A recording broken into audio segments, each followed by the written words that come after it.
feel like the angle was just a little weird there. Let me try to fix this camera. There we go. Wait. No. Gosh, great start to a stream. Yes, okay.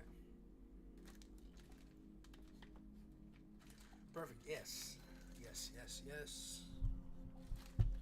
I'm sorry, lighting's a little weird. Anyways, welcome to the stream. I know I said I wanted to play Persona 5, and I will, but I got some things I want to talk about.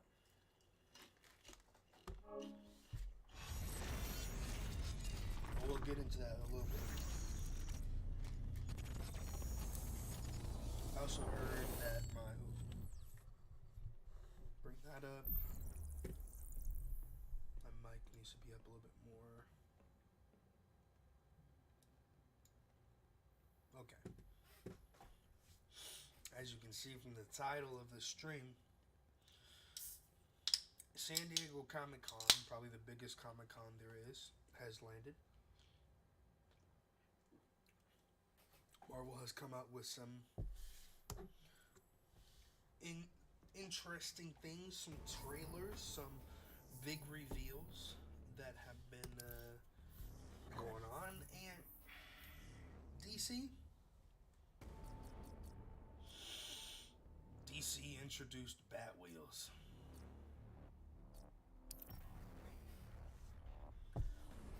Like, what the heck? Okay. Mid-size. Controller speaker.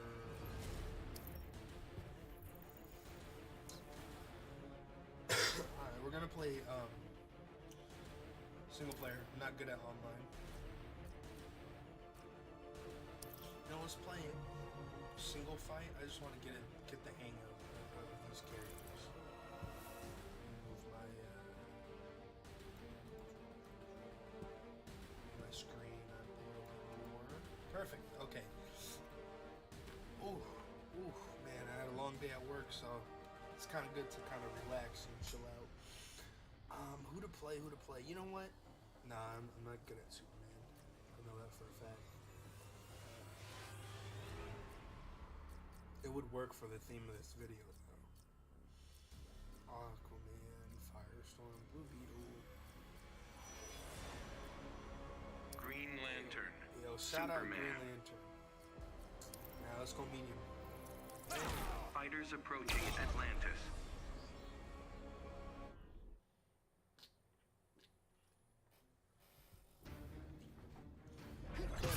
Take the cord out. We don't need that. I have Earth covered, Hal. We're working the same beat, Clark. But I don't take orders from Oa. Begin. All right. Let's see. Hey.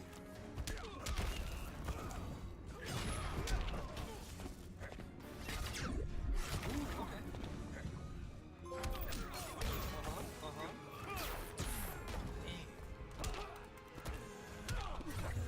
Yo, shout out Green Lantern, man.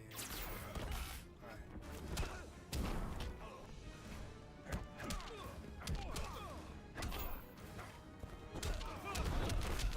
Quit yet? Not yet, sir. That's what I call justice. Dang, I was getting blocked there for a second, wasn't I? Hey, yo! Hey.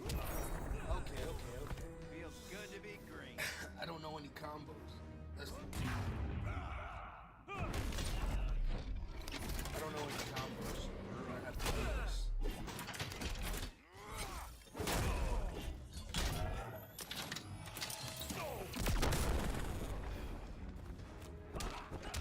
Hey.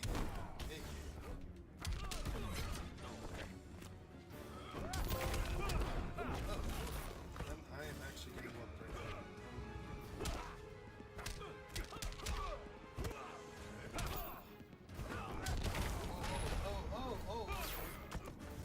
I'm gonna lose. I know.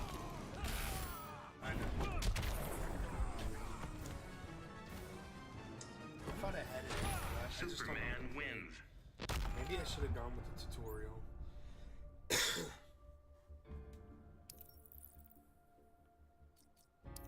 No, we quitting. We quitting. Okay. So, see, I wish I could bring in my browser.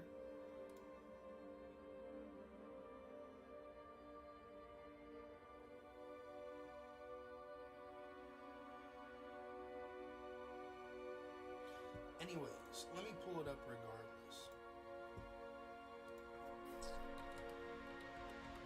Marvel Phase, Phase 4 and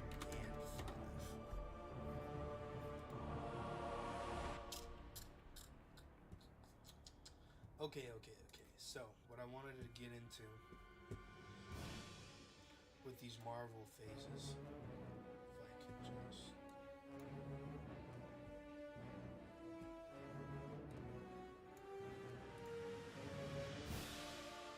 It's a smaller screen, but it's alright. It's alright.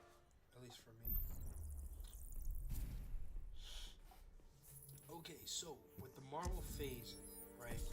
Everything that they have announced so far, as far as these, no, I don't play that online. Gosh, there's just a bunch of.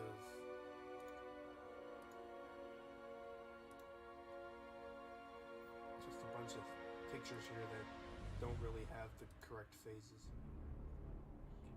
Okay, I think this is it right here. So, with Marvel's Phase 4... No.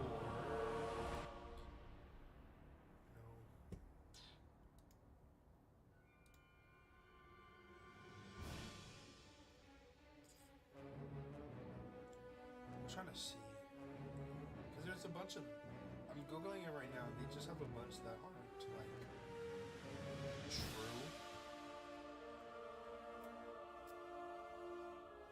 That are just kind of made up and just put in here. Just play the story. I have to wait. Oh, it's because my stuff is still downloading. Okay, that's fine with me. Okay, so Marvel unleashed a lot of things as far as future of the MCU goes, because I was actually kind of worried. I didn't really see a timeline that they had, but San Diego Comic-Con, they did release pretty much everything for Phase 4, Phase 5, and I believe Phase 6 of the MCU.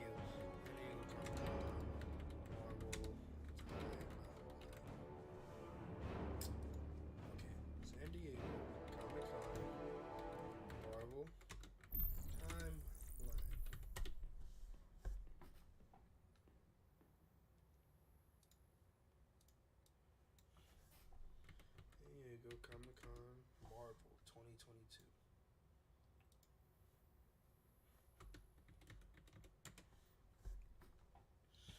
Okay. I think I have the lineup.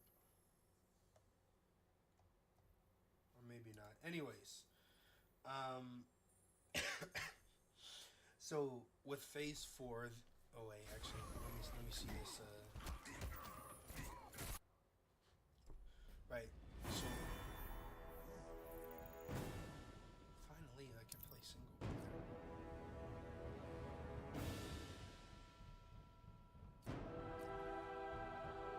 Estimated time, 1 second. I guess we'll just practice. But so with the timeline, right? So Wakanda Forever, Black Panther. That's supposed to, I believe, end Phase 4.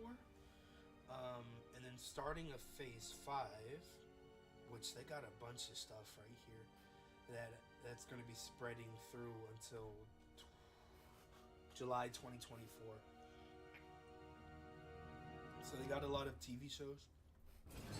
Secret Invasion TV show. Echo, the TV show. Loki season 2 is a TV show. Ironheart will be a TV show. Agatha,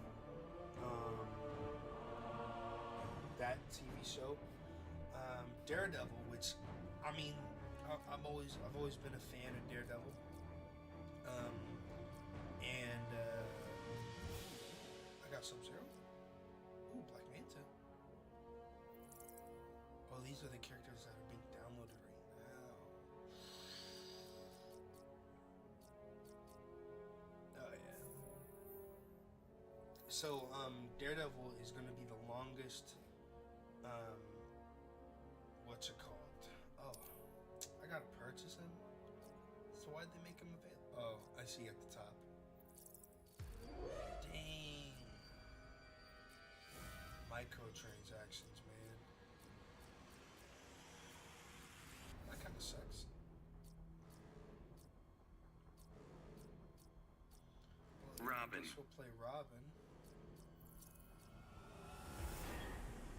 Batman.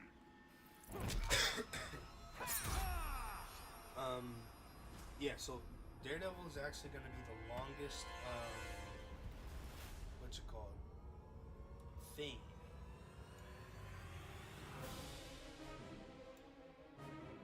Yeah, there we go. So, like I said, Daredevil is going to be the longest Disney Plus series. It's going to have 18 episodes, so I don't know how Fighters they're approaching gonna, Fortress of Solitude. whether it's going to be like these TV shows that are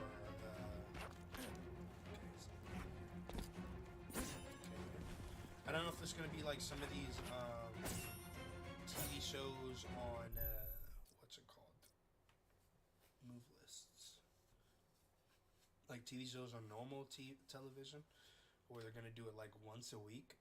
18 weeks, gosh, that's a long series right there. But and I hear it's also supposed to be like rated TV, like MA, so it's mature for audiences, just like how the original Daredevil was. So I mean, I just say bring back the director and the writer of the Netflix series. Down back triangle, in the air, down back triangle, back forward X, down back X. Let's try.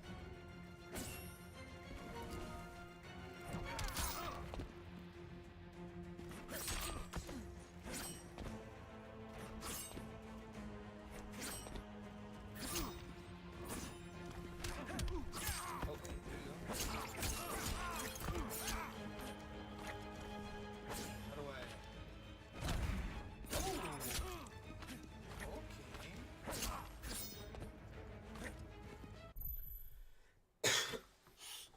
Oh!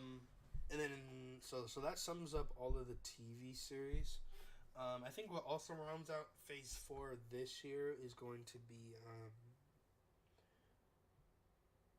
Black Panther and what's it called? Black Panther and She-Hulk. Those are the two that are gonna end out this year. Let's start with She-Hulk. Like my thoughts on it. I mean, I'm not really like. I think her character's kind of interesting, but I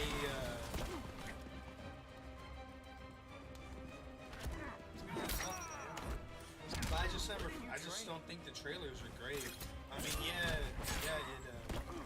it showed. It showed Daredevil swooping in at the end of the trailer, but that was the most hype that I kind of felt.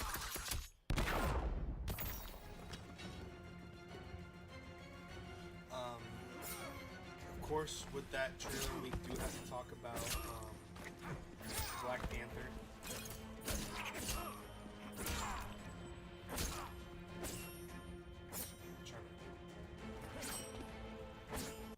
We do have to talk about the Black Panther trailer. I thought it was an interesting trailer, in my opinion.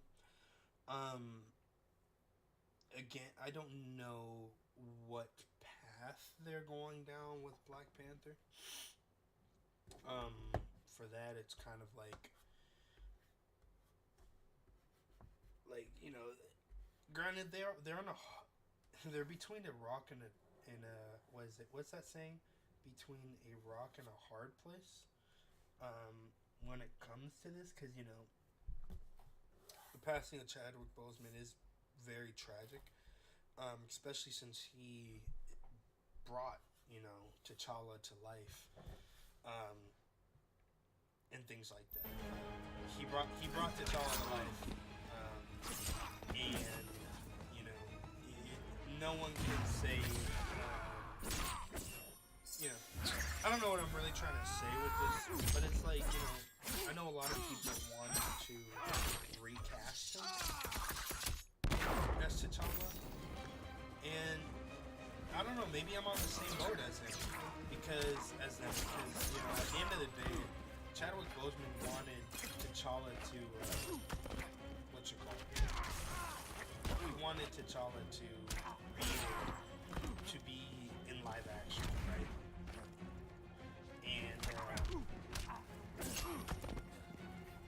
And with them, I guess, kind of factoring his death into the MCU, it's kind of like, silencing? I want to say silencing, but like, it's kind of just like letting his character fade away, if anything, or putting an end to T'Challa. So, like I said, I don't know how they're going to,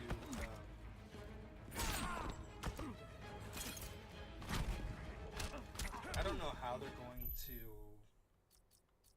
you know, explain everything. Not entirely sure about that. First time playing single player, no. So I don't know how they're gonna explain, you know, the passing of T'Challa. I don't know how that's gonna go down. Robin. And then, as far as the Black Panthers go, some people are like, oh, is it M'Baku? Is it Shuri? Like, they don't know. It's like, bruh, it's Shuri. It's Shuri. Black Adam. Everybody knows this. Fighters approaching Fortress of We all know Solitude. it's Shuri. I mean, she did claim the title in Prove you're a god, Adam. I'll show you no in the mercy. comics. She did claim Did it I ask when for any? T'Challa was Begin. seemed to have been dead. There we go.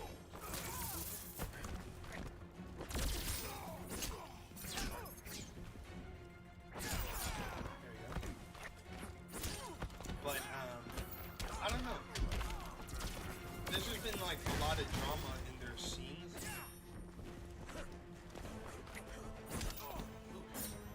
Come here. Yeah, there's just been kind of a lot of drama with, I guess, I forgot her name, the actress. Not necessarily that she was in the wrong or anything like that, but there's just kind of like a lot of, one, there being delays, two, there being, he's about whooping. There's some Thunder land whooping. heralds your defeat. There we go. Scene isn't over yet. So me personally, I would have wanted, what's her name, Killmonger to come back. I don't know if I said this theory on stream. There we go. Get that combo off. Ooh. By Aton, you will die. He can't save you. Oh, I love that. Hey, yo, buddy. That's not fair.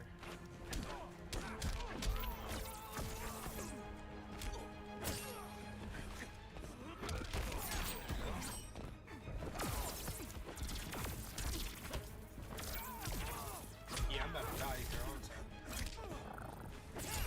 Did he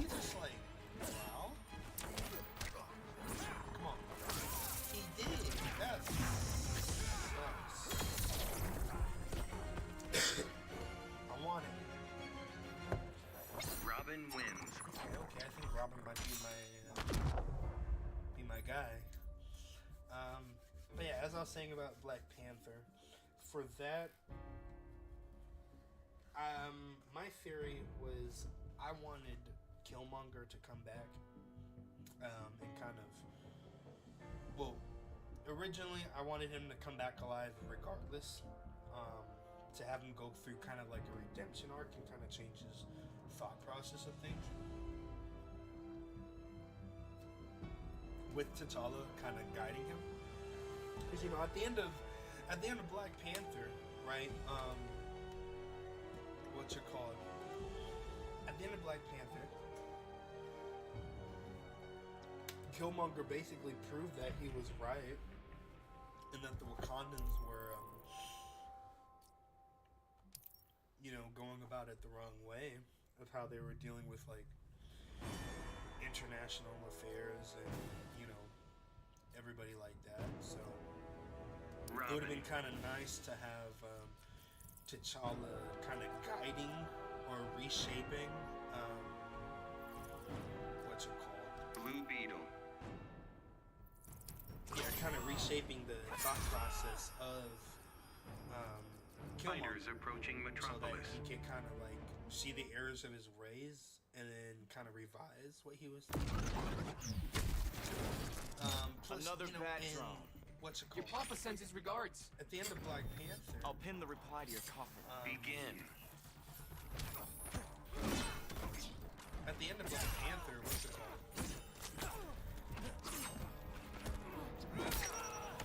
Yeah, T'Challa. He told T'Challa, hey,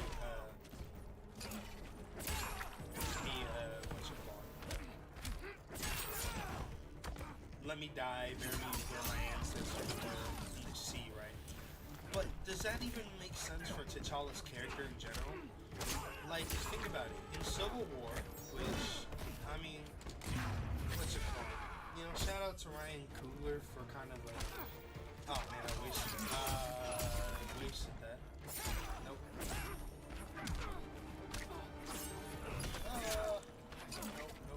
Can't let this man win.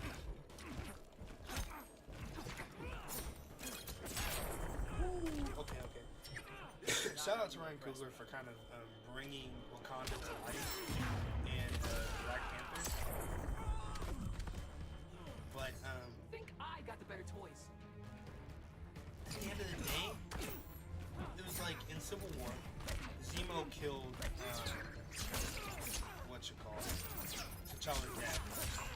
And at the end of it, T'Challa let him live because you're saying, hey,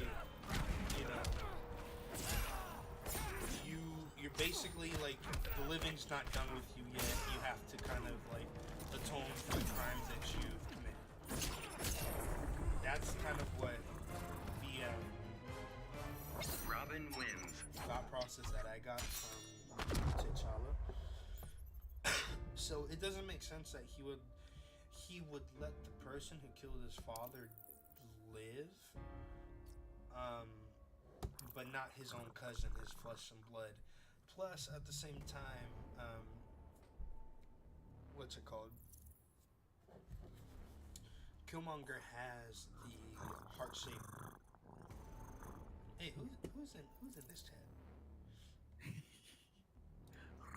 Gosh dang it! Hey yo, shout out! Yeah, I've been sitting here for a while now. Hey yo, I was shout live. out to I didn't know that Micah was in the what's it called, Discord. I came in as soon as you were talking about Robin. Black Panther after I growled the Superman. first time. Okay, yeah, because I heard the first time that you freaking growled. Fighters approaching And I Red was Sun like- prison.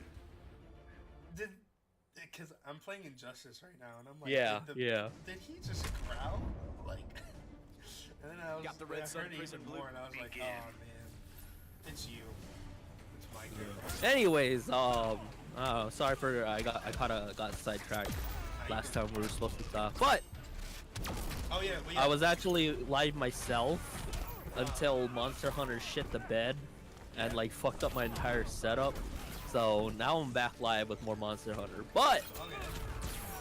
you know, since you're on, I'm on. Okay, so What? before we Okay, get all into right. the- So what are we starting? What are we starting with? You want to continue with Black Panther? Because I got some shit I want to say Okay, yeah. So let's with get with the into- trailer. Let's get into Black Panther the trailer before I get into before we get into anything else. We're already on that Yeah. topic. of Black Panther. Yeah. Okay. So Namor's gonna be a thing. That's cool. Yeah, see, that was what I was getting to. Was I don't necessarily like Namor's redesign. I don't like not that I don't like. It just doesn't make sense as to why they kind of changed it. I don't know what design change you speak of, because all I see is a half-naked man in a speedo. So No. I was like, changing it to Aztec. That's what I meant. oh yeah, because then it's supposed to be like Atlantean stuff, right? Yeah. But then it like that's why I got so confused when I saw the trailer. It's like, are these supposed to be Atlanteans? Like they're blue and all? Yeah, They yeah, look no. In more the comics- as they look like they're Aztecian or whatever the correct what do you you know, it doesn't look like it looks as like it's like Aztec Yeah. warriors No, from so- Central America. so, Yeah. In the comics, they are blue. At least those Atlanteans. But because Yeah. Namor is I got Half human, right? Yeah, because he's half human and a mutant, he looks more human. Superman wins. So, what's it called? That's why he kind of looks like Oh. that. And the other ones all look blue. Plus, Atlantis, and from my knowledge, in the comics or in Marvel's universe, they are not like as advanced or highly advanced like how DC is. Which was one of the, I guess, talking points that people are trying to say, or I think maybe Marvel said, was that they're trying to differentiate, you know, Yeah. Aquaman from Namor. But I'm like, the two universes are different regardless. Yeah. Yeah. So I don't know why they would have to change it. I mean, I'm just Cyborg. gonna have to see what it looks like in the movie. You know, it's nothing Yeah, against like yeah. the actor or anything, but it's just kind of like I need to see how this plays Fighters out. approaching I need to see if Because they nail yeah, this character. like because then it's like, you know, when it comes to these lesser known comic book characters and lesser known in terms of the general audience, I feel like it's better like they can definitely choose to play around more liberally with how they approach these characters, since there isn't like a precognition of, you know, who they're supposed to be in the general audience. Yeah. You know, that's why it's like Tony Stark is the way that he is, you know, Captain America. But you know, Begin. like it's like I said, like Star-Lord, like from what I know, Star-Lord is completely different in the comics. Yeah, well, but that's it because with the things like obscure characters like what's it called? The Guardians Guardians. of the Galaxy. Like you can take Yeah. those liberties because they were obscured from the start. Like Yeah. in all reality, it was the what's it called? It was the Guardians of the Galaxy MCU movies that kind of brought back the interest of Guardians The of Guardians? the Galaxy Yeah. in the comics, right? So, dang, Cyborg just whipped me. But when it comes to Namor, the thing is, Namor is like, he may not be mainstream well known, but in the comic sphere, like he's freaking like, he's like Spider-Man, I would say. You know, he's one of Yeah, the first yeah. people that they made. that Yeah. they made. He's whooped the Fantastic Four and the Avengers multiple times. So it's like, you know, this guy needs to. They need to utilize him well. Yeah. Yeah. He needs to be utilized. Like well. they can't just like have him here and then get rid of him in the same movie. He's there to stay Yes, and then not only as that, like a side thing. Like kind of like, I hope he kind of becomes the Loki well, no, of this I phase, think you he's know? a part of the Illuminati in the comics. Yeah, because he is in some of the iterations, right? He is part of the Illuminati. So it's like, if he can become some sort of like Loki-esque character in the sense that he does what he does as long as it's in the interest of him, or, you know, in this case Atlantis, Yeah. Cyborg wins.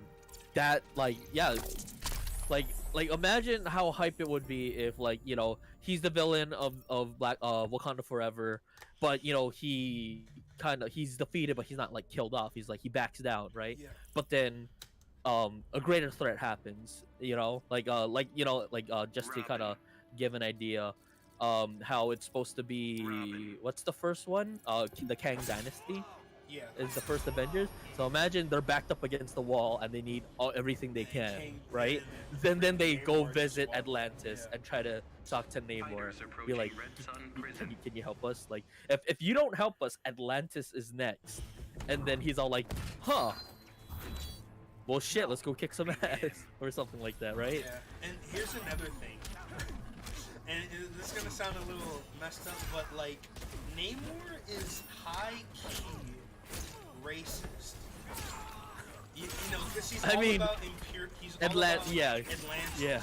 He's all about his people. He could care less about other people. The only people he's like kind of liked is Sue Storm from what's it called? Yeah. Oh gosh. Sue Storm Fantastic from Four. Fantastic Four. So it's like, you know, they need to make him to where he's kind of like, yeah, no, I don't care about humans. I care about my people, because he is the leader of Atlantis, right? Of Atlantis, and you know and I want to see what their feud with Wakanda is going to be like.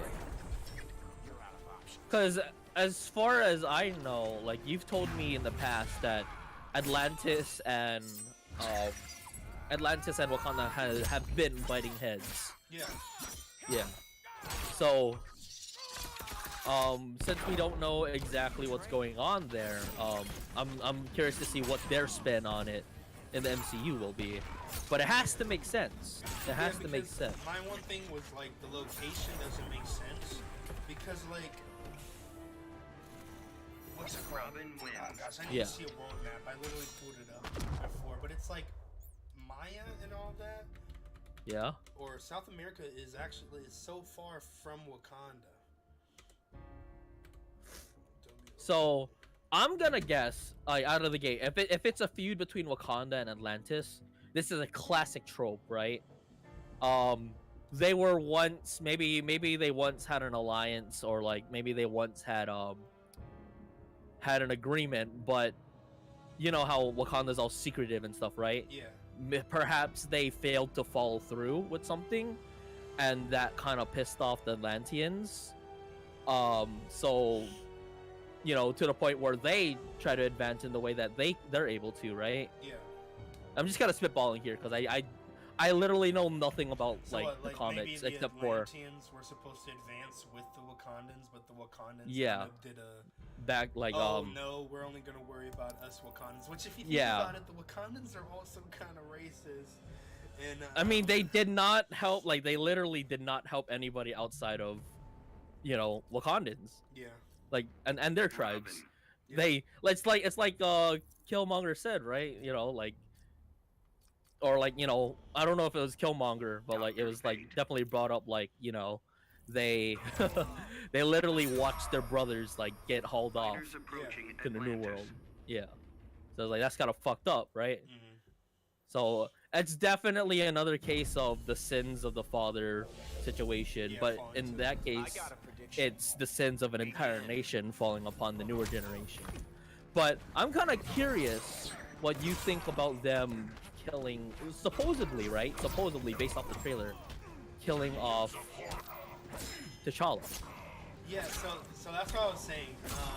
I think it came in a little bit after, but basically my thoughts on that was, I feel like some people have actually given Marvel like backlash on this. Yeah, they want them to continue T'Challa's legacy.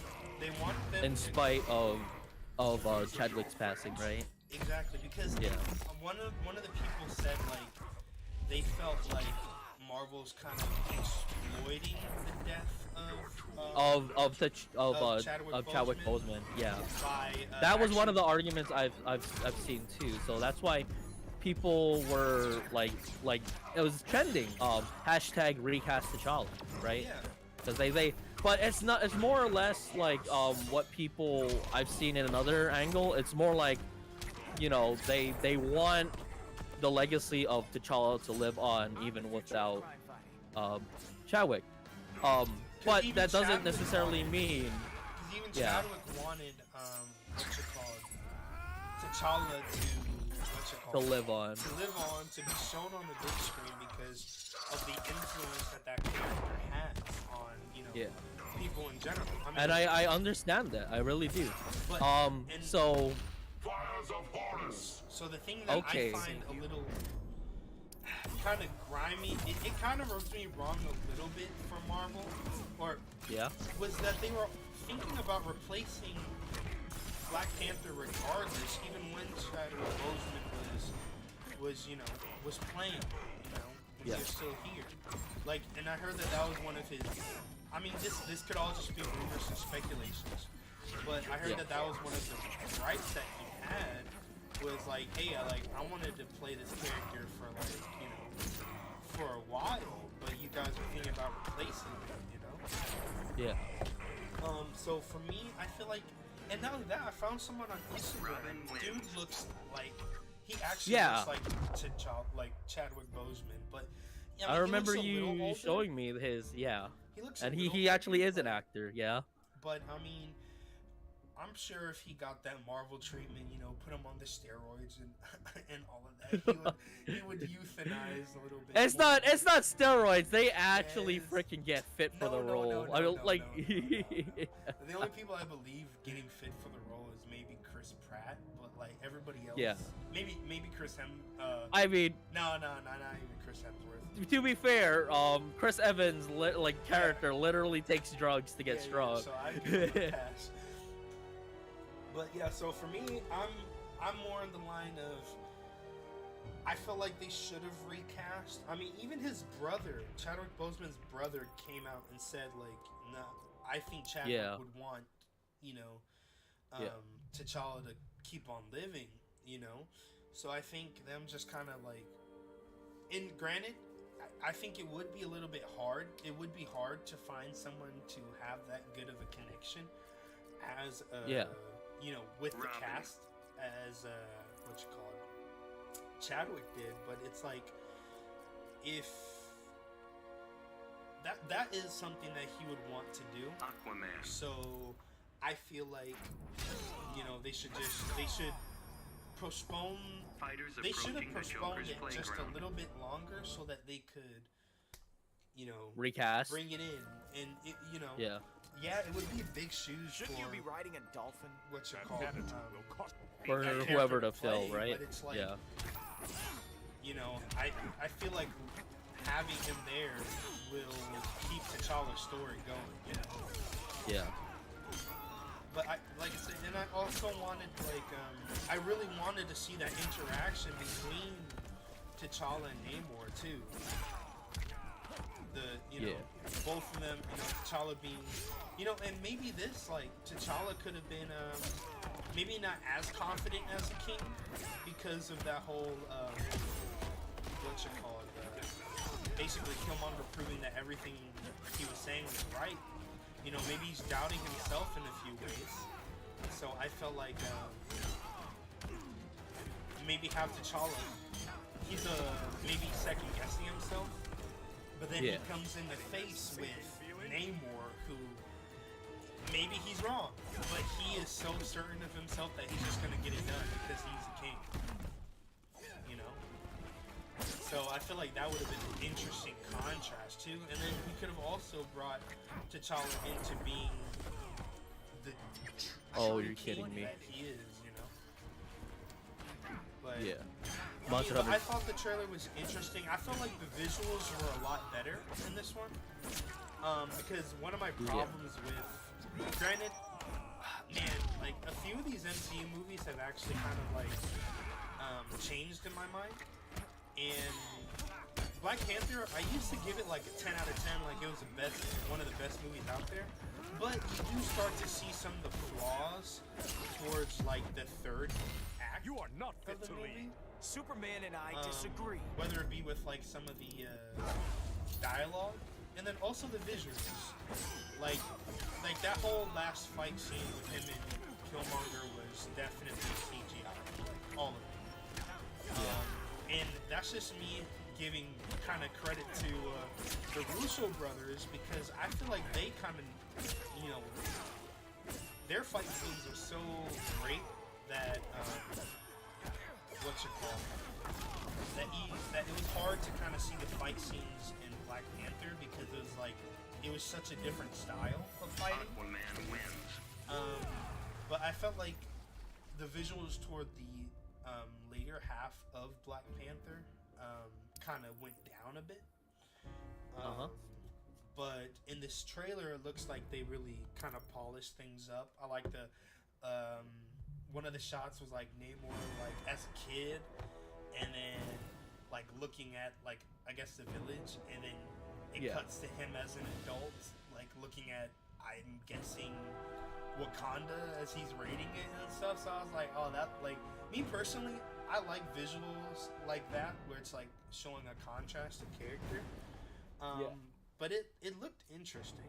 I mean, it's piqued my interest mainly because I want to see Robin. what they're going to do with Green the story. Arrow. That's kind of my That's I me. see. I hope they nail it. I hope they give it like a bunch of respect, you know, too, because you know at the end of the day, this is the path that they kind of went down with Fighters approaching Fortress of Solitude. what's it called, not recasting T'Challa, so Yeah. they have to have some really good writers. You on cosplaying or what? You know? Begin. But then I also feel like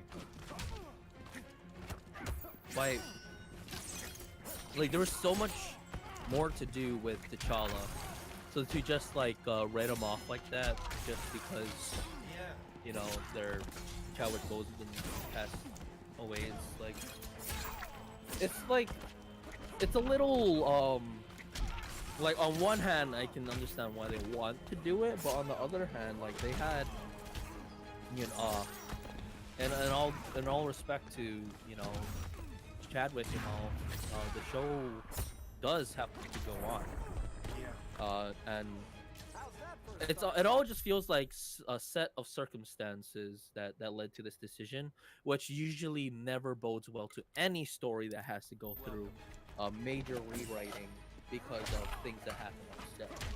Exactly. And the thing is like, they've already kind of pushed it back regardless. Pain isn't over yet. Because I think it was supposed to come out in 2021, but then they pushed it back to 2022. So it's like, they've already pushed it back.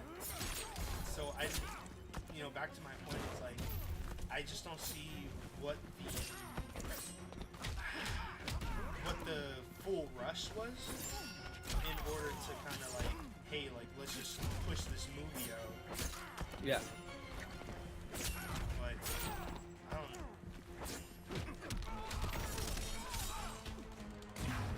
know. Like, I will say though, like moving on from this, I wasn't expecting Wakanda Forever to hype me up. After watching the trailer though, I gotta say, I'm a little hyped. Robin wins. Well, okay. So before we get into more of the future of the DC, what is your? Because have we talked about? No, yeah, we have talked about Multiverse of Madness, but we haven't talked about your Thor review. Okay, So let's talk I about want Thor. to hear what your Thor is, because Thor. Yeah, let me hear your version of Thor. So, I saw your tweet calling it mid, and I got really confused. But I understood because I remember having conversations with you about how you didn't really like the idea of Jane Foster being Thor, or at least how it was executed in the comics and all, right? And all that kind of stuff. Robin. I was like, oh, maybe you know, like maybe that's why you thought it was mid because you Dr. Fate. know, they probably did the same kind of thing. And I gotta say though, I can see why you said it was mid. Deadshot. In my opinion, I gave it a 7 out of 10 on first viewing. Fighters But approaching that's the because Batcave. I still enjoyed the movie. Mhm. If I were to actually give it a proper review, I'd probably lower down to a 6 out of 10 because there are things that felt clunky about the pacing of the movie Yeah. when I was watching it. And a few other things that are like not as good as say Thor Ragnarok, right? Yeah. I thought Jane Foster was alright. Bro, Like I- she, I'm pretty sure you didn't see this, but her muscles were CGI, dude. oh yeah, I could tell. Her face, I her could face tell. too, and I was like, no way. Even her helmet was CGI at one point when they walked into the Pantheon. I mean, most of it is all CG. Most of the Marvel movie is all I special know, but effects and all. Not the costumes. Yeah, because the Fat Thor wasn't CGI. He actually wore a fat suit and all. Yeah, yeah. That's why it's like you could have done practical effects. I'm sure I'm sure Jane Foster is skinny enough to fit in a muscle suit without it looking too bulky, right? But yeah, let's see. Okay, let's start with the positives of Thor, right? I thought the ending was cute, and like I thought the ending of the story they were telling Yeah. was pretty good. With You know. him becoming a jet. Yeah. I kind of like that. I liked how once they broke the Necro Sword, Gore was still, you know, he still hates the gods, Yeah. but he's less influenced by the Necro Sword, so that he can do what he himself would believe to be the right thing, right? Mhm. And then you know they gave him the like you know like you go to Eternity Plus. Okay, so they set up Eternity. I'm pretty sure that's gonna come back one day, Yeah. right? So they set up Eternity. You know, Gore's there, and he's about to wish for all gods to die, right? Mhm. But you know, now that the Necro Sword is gone, he can be a little more reasoned with, Yeah. and that's when they said you can bring her back. And then he says, you know, if I bring her back, she'll be alone. But you know, that's when Jane and Thor, you know, said, you know, no, she won't. We'll be there, and it's fine. But I thought him having one final goodbye to, and like how the role reversal from the beginning of the movie and the end of the movie, that was kind of cute. Cute in the sense of like, you know, it's a little heartwarming to see, you know, just a father who believed in the gods, you know, Mhm. like lose all hope, and then you know, finally getting that one last goodbye to his daughter that he never really had, right? Mhm. And then Jane passing, I thought what would happen is that Jane's gonna die, Robin. and then they were gonna wish for her cancer to come back, right? Or wish for her to not have cancer. They wish for her Wish cancer to come back. No. Wish for her to come back, or wish for her to not have cancer anymore, right? Firestorm. I thought that's what was gonna happen. They're gonna defeat Gore, and then they're gonna wish her cancer away, right? Yeah.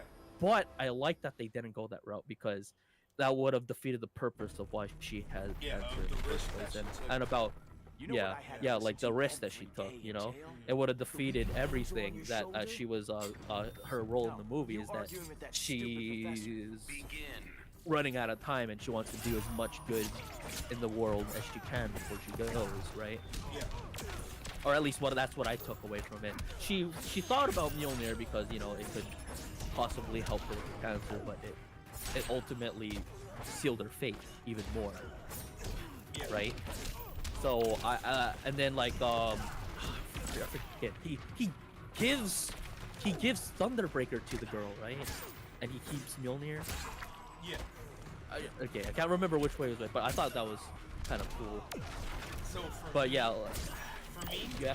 I thought of course, because I had a whole stream where I was basically ranting about this movie. I was Yeah. at a 7, but I think I dropped it down to a 6 because I was just kind of like, I felt like it was too much of a jokey movie.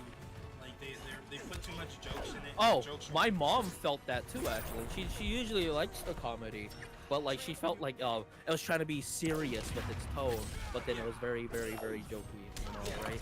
But like, I was hoping in this one they would have made it a little bit more serious. But like, the moment that I knew that it was not gonna take itself super seriously was when it cut to like Valkyrie running the town as mayor, and then they had a freaking like Infinity Gauntlet ice cream shop there. Firestorm wins. I was like, are you guys? They for real made a made an guys ice cream made- store Yeah, I was like, are you guys on a serious?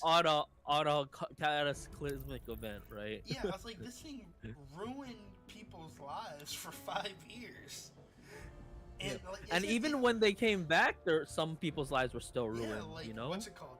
WandaVision and what's it called? Falcon and the Winter Soldier both dealt with the impacts of it. Of And the yet blip, you guys are right? just gonna make it funny. And then there's also stuff like how like in Spider-Man they mentioned how or like in Far From Home, people literally lost their homes and jobs Yeah, because they got blipped. So even though they're back, they might be off for the worst. Robin. Yeah, It's yes, they're still alive, but now what? Wonder That's Woman. something I really want to see them really delve into. Yeah, but I The feel like they Joker's kind of. I feel playground. like.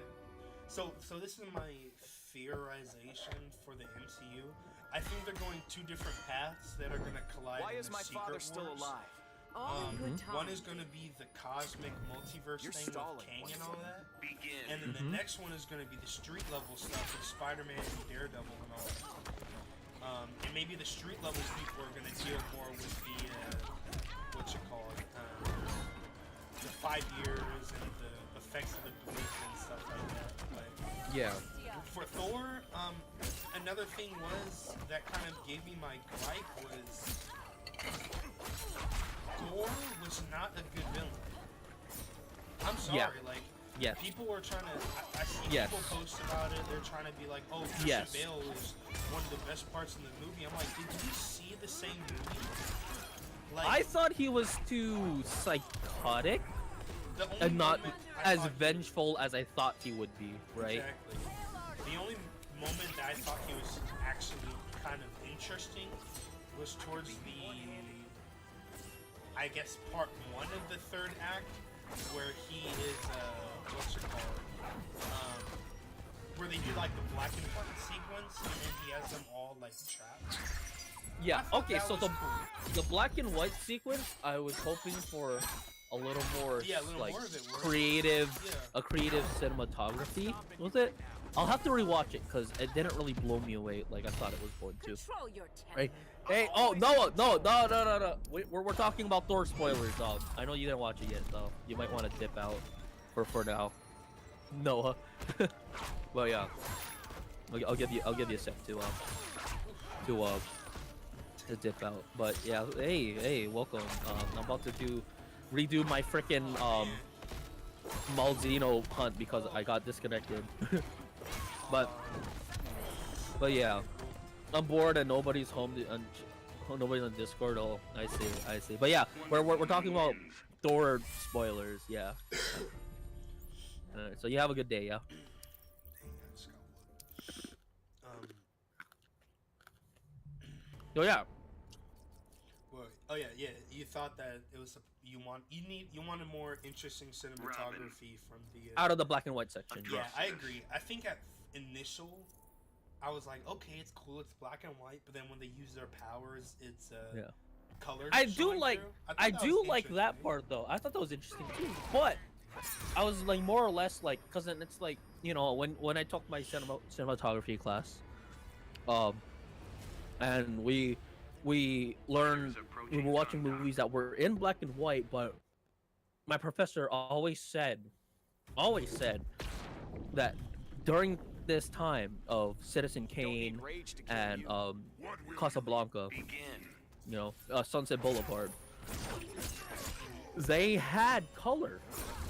They had color already, but they chose to shoot in black and white. Why? It's because, well, for one, at the time, right, people were more accustomed to black and white, so the directors were more accustomed to black and white, and because they knew how to utilize it well. Like, the shots in Casablanca look beautiful. Like, the main female lead, Elsa, I believe is her name. It's been a while since I really sat down and watched it, but like whenever she is on the screen, she's always so well lit, like so well lit, and like she's supposed. It shows that she's like a pure character, right? With the way that it's set around her, and when it shows Humphrey Bogart's character, what is his name again? God damn it! Why can't I fucking remember Humphrey Bogart's name or character in the Rick? I think Rick was it not Rick? Okay, well Humphrey Bogart's character, like I always noticed that he was always like half dark and half white whenever he was on screen because he's been dealing a lot, like, you know, he's distant. But he does a lot of good, even though he's you know, he might come off as a distant, maybe a little mean-spirited, or not a mean-spirited, but like, you know, like a very like you know, a distant character, but he's still very, very nice to me when it counts, right? So, but he knows how to play the role, like, you know, he's obviously running like a gambling site and all, so it's like you never really know, but yeah. So I was expecting more out of the use of black and white, but it just looks like they shot it in black and white just because they thought it would look cool, rather than taking the opportunity to really come up with really cool shots. Yeah, like one perfect example of that is like Logan, because they filmed it in the way where if they, because they actually, like the DVD I have of it, and the digital copy can be played in both black and white and in color, but in black and white, they filmed it, even with color, they filmed it in such a way that the lighting is, you know, good for the scenes in black and white. Yeah. So I agree. I was looking for some interesting cinematography. I thought I was gonna get that when I saw the trailer, but no, I didn't get that when we watched the movie. And then with gore, I thought they were gonna make it more serious. Like literally, they called him the God Butcher, but it's like we only see him kill one god, and then we see the other, the aftermath of other gods. But I'm like, that doesn't make him a threat of a character. You And know, if like anything, he they dumbed Thor down even more, to the point where he is making all these mess ups and stuff like that, right? Proving Gore's point, you know? that gods are useless, right? Yeah. So it's like, you know, and this is the thing, right? So me personally, I liked the regression, and I said this in my other stream, I like the regression of Thor becoming, you know, fat Thor, because think about it, right? He's fought Thanos wait, let's think of the times. So the first time was when Loki died. The second time was when he was in Wakanda. Yeah. And that's when he took off his arm. Third time was after the events of the snap. So he fought Thanos 3 times. Each time he was trying to beat him, and each time he lost. So of course his character regressing into a state of you know, sorrow and stuff like that, depression, I would say. It makes sense. It makes sense for this character. But instead of building him back up to become like a king, or, you know, Yeah. Which was another plot point that I thought of recently was they made him like he saw Mjolnir and then he forgot that he was worthy for some Yeah. reason. When he picked up Mjolnir, It's like then he wanted yeah. like he held and wielded Mjolnir in Endgame, and he was worthy even in his depressive state. So why is it that when he sees Mjolnir again, he goes, "Oh, am I worthy? Do I still have it?" Like Captain Cold. that doesn't make I sense. think it was more or less like okay, they really did play off the whole Fighters X approaching thing Slaughter a little Swamp. weirdly, and I Yeah. didn't really think there was a point to it. Because, like, you know, X Hammer with the ex-girlfriend. Begin. Stuff Yeah, like that went on a little too long. And it's like that's why he was acting all awkward, and like the whole Thunderbreaker being jealous a bit is like I don't know. That's I thought it where was funny my at first, but yeah, I thought it was funny at first too, but it's like they play it off a little too much, you know. yeah. But like it came to a point. I believe this is where my mom felt the whole. It was too funny. Like it was. I thought it was supposed to be more serious, but like, you know, it's too funny. Yeah, I wanted it more serious. Like I wanted, in my opinion, I feel like him going off with the Guardians and finding himself. Like literally, that's two Thor movies of him finding himself. And then this one. So that's 3 movies out of this. Actually, yeah, you're right because literally, He had to find out why he was Ragnarok. worthy. And the first one, he had to find out why he was worthy. Ragnarok, he found out that he didn't need the hammer. that he didn't need the hammer. He found his identity. And now Thor: Love and Thunder. Oh, he needs to find out who he is and that who he actually is a dad. Like, bruh, come on. I felt like him going off with the Guardians probably wasn't the best decision. I felt like he should have owned up to his mistakes and became King of Asgard. You know, because basically, you know what that told me, or what the lesson you can get from that is, you can mess always some- run away from your yeah, problems. you can run away from your problems. You can mess something up. It's completely your fault. But if you have someone there who can take the pressure off of you, you're by all means you can just leave. Instead of you, sorry, I'm gonna throw this Spider-Man Spider-Man quote in there. With great power comes great responsibility. You know, basically, what it showed me is that Thor did not have any responsibility when he left. And then now that he has a kid, it's like, okay, interesting, I guess. I mean, But you know, you can really feel that they're trying to build up to like the Young Avengers here, yeah. You know, with Kamala Khan, Kate Bishop. I haven't watched it, but Riri Williams is coming in Wakanda Panther, Forever. yeah. Which I know she's not as popular as a character. I don't remember you telling me why, but I think this is where being able to rewrite a character The Flash. is gonna shine. No, Because if they can rewrite a character, if they can make their version of Riri work, then by all means, right? Yeah. I mean, it depends. Yeah, but the biggest thing that they're gonna have to explain is why is she worthy enough? You know, Thor thing. Why is she worthy enough to wield, to basically take? Yeah, her name's Ironheart, but she's an Iron Man. You know, a version of Iron Man. Yeah. So it's like, why is she worthy to take on the mantle of an Iron Man when we have not seen any interaction with her and Tony Stark And Tony. So all of the my 21 whole movies. thing, right?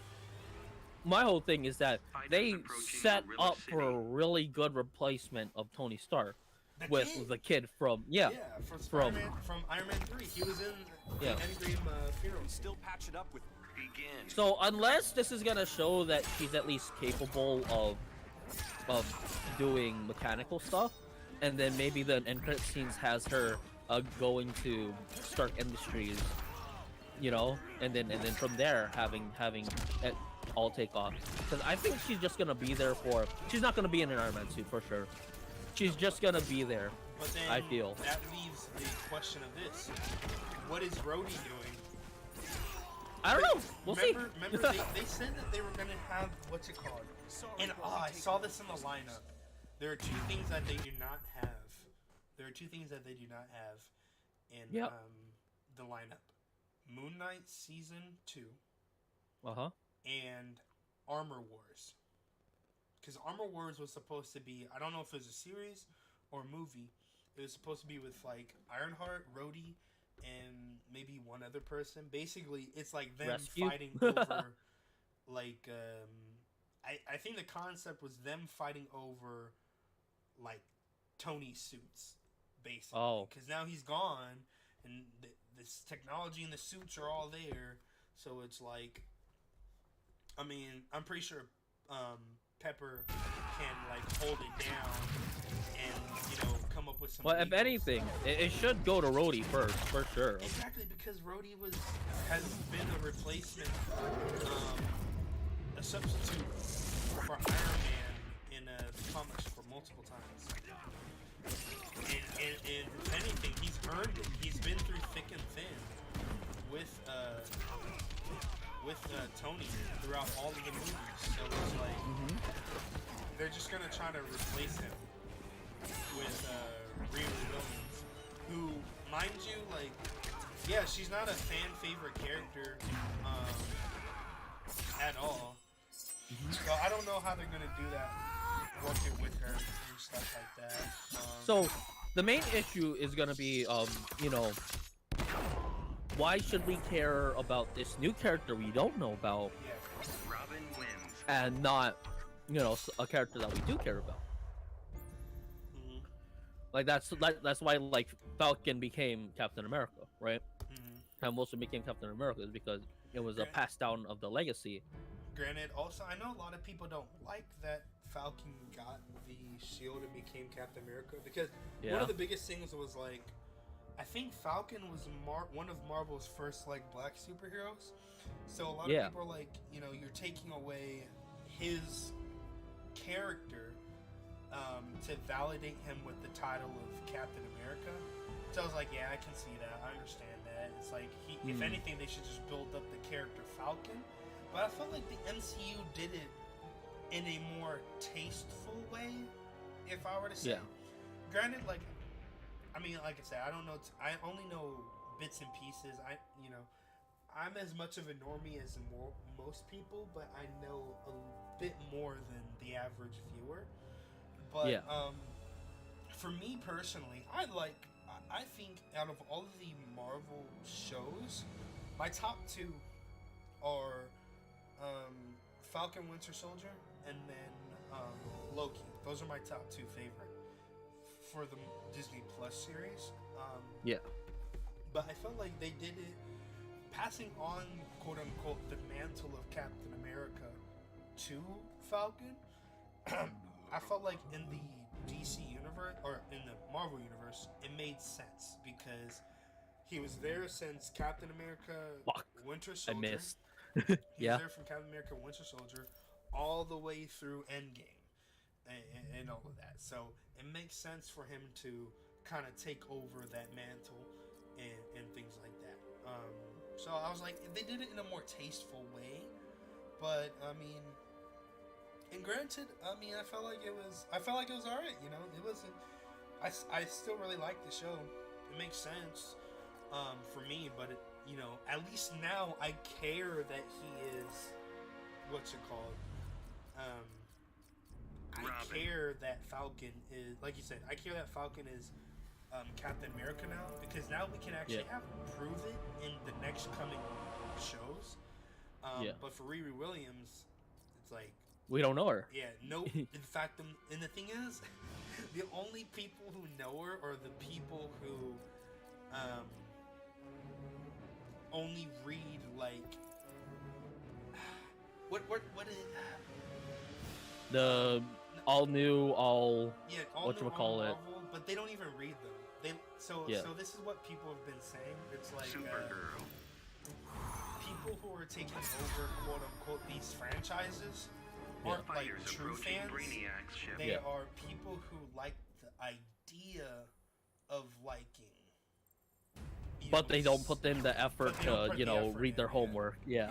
Another body That's why to it's send like, back to well, for Batman. Phase 4, I Don't really sound so happy about hope it. Black Panther can change my mind. Maybe I wanna Because watch you Black suffer. Panther is supposed to be the final Yeah. movie Phase in four. Phase 4, right? Yeah. I hope it can change my opinion on the overall quality of Phase 4, because I feel like removing No Way From Home the picture, because I feel like that's cheating. Yeah. No Way Home is.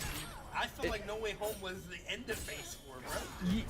Yeah, well, because it's like No Way Home is doing a thing like on its own, right? Yeah. It's doing a thing on its own. Like, I don't want to count it towards anything, but I will say, when it comes to Phase 4, the only movie I liked and thought was really good was Shang-Chi, and that's it. Did you watch that video that I sent you? I haven't checked it yet. What was the main points though? It changed. It didn't change my mind completely of Shang-Chi, but it made me see the flaws in Shang-Chi. So it's a comedian YouTuber. His name is David So. He's a great, and he has a podcast where he was basically ranting for 2 hours with his friend who had the same idea that Shang-Chi was not as good of a movie as people thought it was. Because for me, right, it's just I thought it was great, but then the third act really made it stink. Yeah, no. That's so yeah. The things that and I was completely blind to it. If you think about it, Yeah. Shang-Chi. Fuck. Some of the Dude, this points- guy's hold on, real quick. No, you're good. on my Monster Hunter thing, dude, this guy just literally took out two of the people I'm playing with, like back to back. Now we only got one life left, or else, and then if we lose it, we fail the mission. So like, holy fuck. Anyways, what were you talking about? One of the points was Shang-Chi does not have a character development as a character.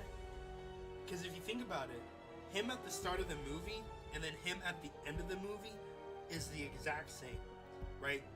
Him partying, not really having any true responsibility. Him and what's her name? Katie going out to bars and seeing, basically acting like kids still. They remain the same regardless of everything that they just went through. Two, and this was a point that I could not, and I was like, maybe it's just, they're youthful characters, maybe they just want to enjoy the time that they have. But this point, I couldn't refute it.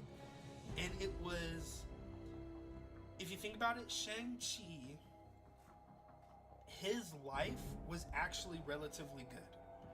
But hear me out, right? So, yes, he went through rigorous training. Yes, he was getting whooped and stuff like that while he was training. But let's not take out the context of that he had it good. that he had it good not only prior to his mom passing, but even afterwards, right? And this is a scene that I think we all forget about, was he's training, right? Well, first off, Shang-Chi says, his dad, Wenwu, he says, ask Shang-Chi, do you want to help me on this, endeavor to find the man who killed your mom, right? Yeah. And Shang-Chi, without even hesitating, goes, maybe he hesitates a little bit, but then he goes, yes, I want to help find this person who killed our mom, right? Yeah. So he already agreed to the life that he was going to live. Two, he acts like his dad was this horrible person, but in reality, the dad was probably, yes, his dad did freaking, he's the leader of the Ten Rings. Yeah, he's the leader of the Ten Rings. No, the dad did put he's the leader of the Ten Rings, and yes, he did push his daughter aside, but he still loved his son. There's one scene where Shang-Chi is training, when that face person isn't there, and he's punching the little wooden thing, and the dad goes, "You need to rest, son. Take a break. Don't exert yourself." Yeah. That's a good dad. That's a good Yeah, dad. telling that's the you, thing. Hey, I've never pace in my yourself. mind doubted that he was I a know, good dad but at all. Shang-Chi But like, hated him. That's the thing. Shang-Chi hated him, and not Robin. only that, in a world of Avengers, in the world of the Snap, in the world of Uh-huh. magic, your dad saying to you, "Hey, I think your mom is still alive, and she's being held in this magical place," and you're gonna call him crazy? You're gonna call your dad crazy after all this crazy stuff has already happened? Like, granted, yeah, is that kind of wild? Sure, but you Swamp can't Thing. just push it out. You can't just be like, you can't rule it out and be like, no, that's not Fighters possible. approaching Gotham When City. you guys know who Doctor Strange and all these other people are, you know what I'm saying? yeah. So, Okay. so it's I basically. just can't take you It was seriously. more of them griping on the character of That's Shang-Chi, usually my line. Begin. and that I think what they said was like, yeah, the fight scenes are some of the best in the MCU. Granted, they're not the best in the MCU. I'll Of say course, they're probably of like course. top 6. Because honestly, come on, like Sorry, yeah, Winter Soldier's right there. Winter Soldier, Captain America, Civil War, Infinity War, even like all of these things had better fight scenes. But I would say they have some of the top 7 fight scenes in the Yeah. MCU. I'd say. But what I came to the conclusion was we were so mesmerized by the CG, the fight scenes, and maybe the relationships. Because I think I was more interested in the Mandarin than I was in Shang-Chi. Shang-Chi, yes. That's interested- actually why I believe Wen Wu is still my favorite villain, Yeah.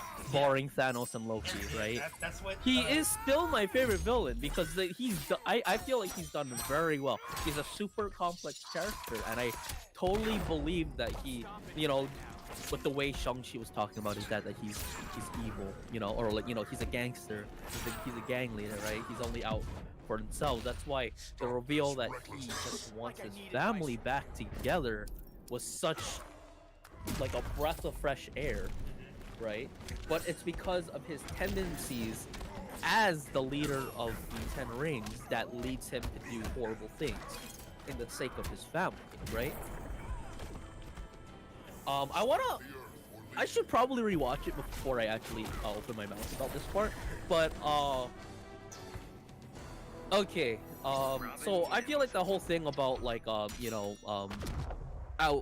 being a part of the MCU really pokes holes, but I feel like that's a matter victim of circumstance about how this movie's still part of a bigger picture, because I could still accept like these weird things if I could see it as like its own standalone movie, out like cut off from the rest of the MCU. That's how I always viewed it, because there wasn't really much besides the Harley ending, Quinn. right? Yeah. Because they weren't there to witness everything, but they did hear it through word of mouth, right? And of course, like, this is post blip, so they know that shit is real. Yeah. So I understand, like, you know, the dad saying like your dad Part emo and part goth. your you know, the mom is still Aware I alive fit and all, certain stereotypes. but To thine own self be you, I say. it's kind of weird because, you know, like, of course, that, like, with the MCU being the MCU and all, and just like having this weird fantasy world where anything can happen, so the mother could still be alive. Yeah. But how could that be when I mean, again, at the time, right? They were like, Shang-Chi was straight up cradling his mom's body when she died, right? Yeah. well, So, I mean, it's like- it's a mystical place. You never know.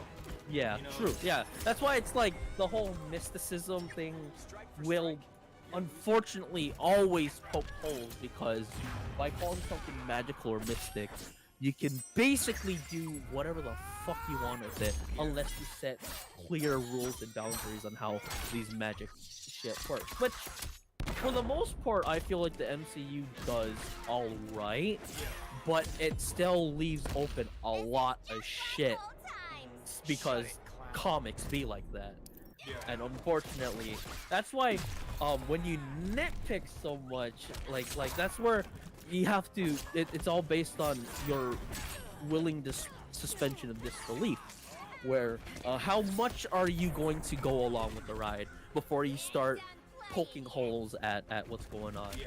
And Well, when I it comes to magic, it's definite and myth and Yeah. sorcery and all that kind of mystic shit.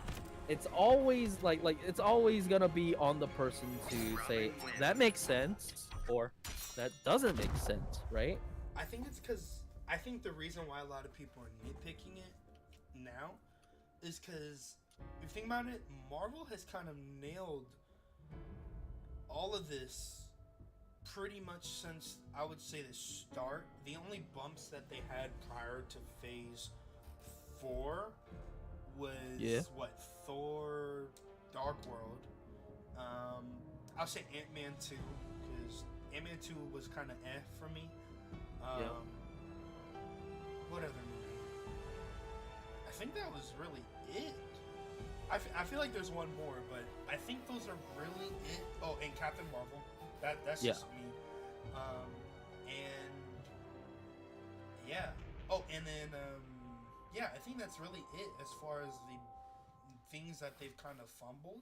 So I think a lot, and not only that, when it comes to the things of magic and all of that, so for example, Doctor Strange, I felt like Infinity War and Doctor Strange 1 did the magic better than in Doctor Strange Multiverse of Madness. Granted, I got lost watching Multiverse of Madness. I'm not gonna lie, I had no idea what the fuck was going on. So granted, I think Multiverse of Madness, granted it was directed by Sam Raimi, so I feel like they just let him do whatever he wanted to do. But for me personally, I was just kind of like, I think it's maybe I'm not truly a fan of his directing style, I would say. But I can understand definitely why campy. people like it. Yeah, it's campy. Yeah. But the thing is, But that's his specialty, you know. Yeah, Like if you want something very like campy and like okay, of course, anything horror related, like Sam Raimi's gonna do a good job. Yeah. So Evil Dead and all, right? yeah. So when it had like the campiness, and then when they did like that music battle fight, I thought it was like okay, that type of magic makes sense for Doctor Strange because his magic is literally widespread and all of that. So I was like, okay, the magic system in this kind of makes sense, but it was like you said, it was just all over the place, you know. So I couldn't really like judge it, which was my gripe with pretty much all the Phase 4 is we got hit with so much mid things throughout this whole phase. Like, it literally got me to a point where I kind of questioned, like, what direction the MCU was going to. Yeah. Because granted, Loki was the one show that had me super hyped. Like, I finished Loki and I was like, oh my gosh, the possibilities for Kang are literally endless. Like, you know, I don't know how they could. Superman. I don't know what they're gonna do. Like, I'm excited for it. And then I got hit with Black Widow. And then I got hit with. I wouldn't even say Shang-Chi is truly mid. I would probably give it like a. It's a great standalone movie, but he's not gonna be a part of the greater picture. Yeah, he's gonna be street level, you know. Maybe. I don't know. I think, but I would give it like an above average. So, but that wouldn't be an 8 though. I'd give it like a 7.8. I'd give it a 7.8. So I give Shang-Chi a 9 out of 10, but it has to be lowered to 8 or 7 because of the third act. That's me. It's so good until the third act. And I was like, you ruined it! How could you ruin it? It was so good up until then, which I want to go back and talk about Shang-Chi as soon as you're done with your little side thing, because the little points I wanna give my 2 cents, but continue.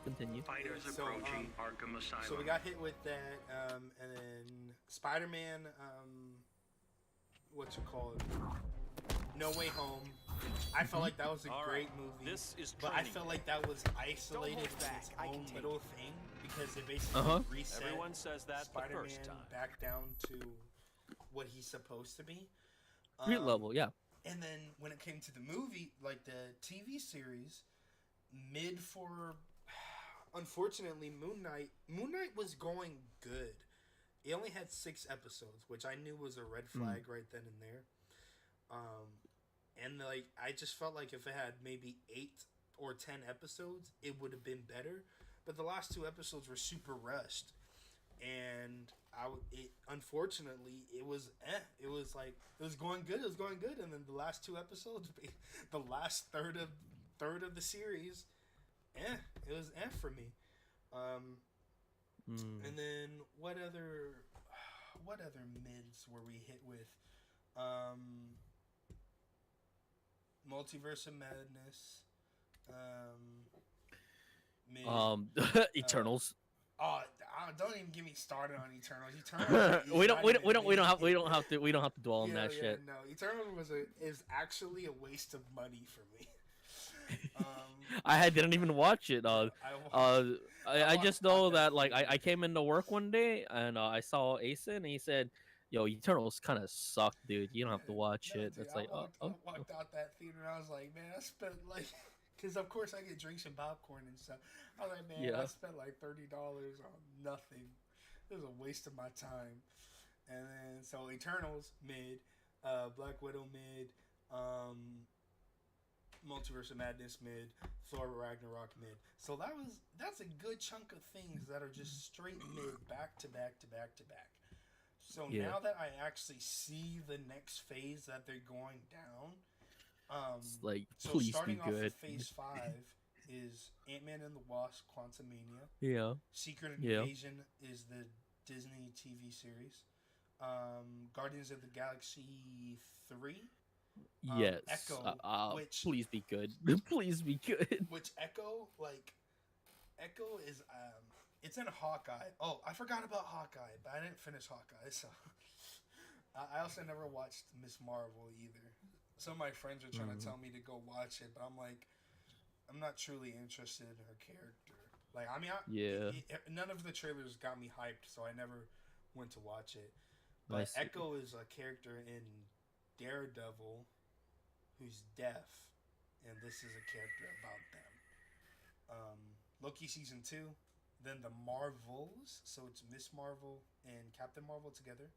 Blade, I'm excited for Blade, but I'm worried about it because one of the writers of the show said that there's no lore or no previous continuity for Blade when there's a whole decades of comic books for him. So I feel like they're just gonna go off this whatever with Blade, which makes no sense. And then if they don't make it rated R, It's not worth it. It's not worth it. Ironheart, but this is the thing. I'm hoping that Blade becomes rated R because they're bringing Logan and Deadpool to Disney Plus, and they're keeping them rated R. Also, in one of the what ifs, or maybe it's a spin-off series, Marvel Zombies, they're making it TVMA, so it's gonna be TV mature. Same with Daredevil. Yeah. Daredevil is going to be 18 episodes, so that's going to be the longest season of any of the Disney Plus shows. Agatha, I didn't care about Agatha, to be honest, in WandaVision. And then Captain America: New World Order, and then to end off the phase 5 is Thunderbolts in 2024. I have to look up what the hell the Thunderbolts were. I know Hawkeye was part of the Thunderbolts. Yeah, but Thunderbolts I don't know are if he's gonna be part of Marvel's Avengers / Suicide Squad. Yeah, because they're supposed to be reformed villains or something, right? Not necessarily, because you got Reforming villains. Not necessarily. Or you got Zemo leading. So I think the cast. I think the Thunderbolts do change. These are more like the people who are like the edgy heroes. So like one of the comic strips right here has like Deadpool, Punisher, Agent Venom, Elektra, and Red Hulk. In this fan art, I believe there's Punisher. What's his name? It's not Winter Soldier. It's gosh, what's the name? He was in the. Gosh, I can't even think right now. He was in Falcon and Winter Soldier, U.S. Agent. So, yeah. So it looks like what was his name? Smith. Yeah. John Smith. John Walker. Yeah. John Walker, right? Yeah, so John I Walker. can already There we tell, go. the main ones who are gonna be there is for sure Zemo, for sure U.S. Agent, the new Black Widow. I think they said they're gonna bring back Taskmaster, which I don't want to see Taskmaster anymore. They ruined that character for me. Red Hulk would make sense. I just don't know who's gonna play him because that actor passed away. The general. Wait, what? The guy who played Thunderbolt. Oh, Ross, General Ross. I think his name is William Hurt. He passed away like this year. Oh. Cause I didn't know about that. He's at Thunderbolt. William Hurt. Dang. Yeah, he passed away like either this year or last year. But it would have story wise it would have made sense because it's like those triple bypasses that he was going through. Like in the story, that could have just been a cover up for him getting like surgery to become Red Hulk. Okay. Like, I went through Wait, hold on. triple Just bypasses. give me what 1 second. Cookies, thank you so much for the 4-month subscription. Really appreciate it. How are you doing today? Or just I'm playing Monster Hunter and talking to my friend about the state of the MCU right now in Phase 4. MCU, and then we have to get into the state of the DC universe. Oh shit! Yeah, I don't even fucking pay attention to the DCU, man. Dude, it has me sad. Begin. My stream might be lagging. Like it's actually my connection is really ass right now. Oh my gosh. Yes, I'm playing. What's it called? Injustice. Right now, and Yeah. Superman is whooping me right now. It's so bad. Oh yeah. It's Superman. Yeah.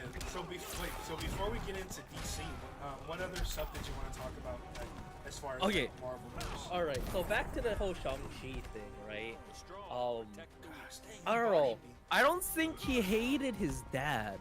That's not the vibe that I kind of. No, it's not that he wanted to kill him. It's that, like at the end, right, where because he only says that at the end of the movie, right? Yeah. And it's more or less like, oh, Shadow Gaming and Music, thank you so much for the raid party of 1. Thank you so much. How are you doing today? What are you streaming?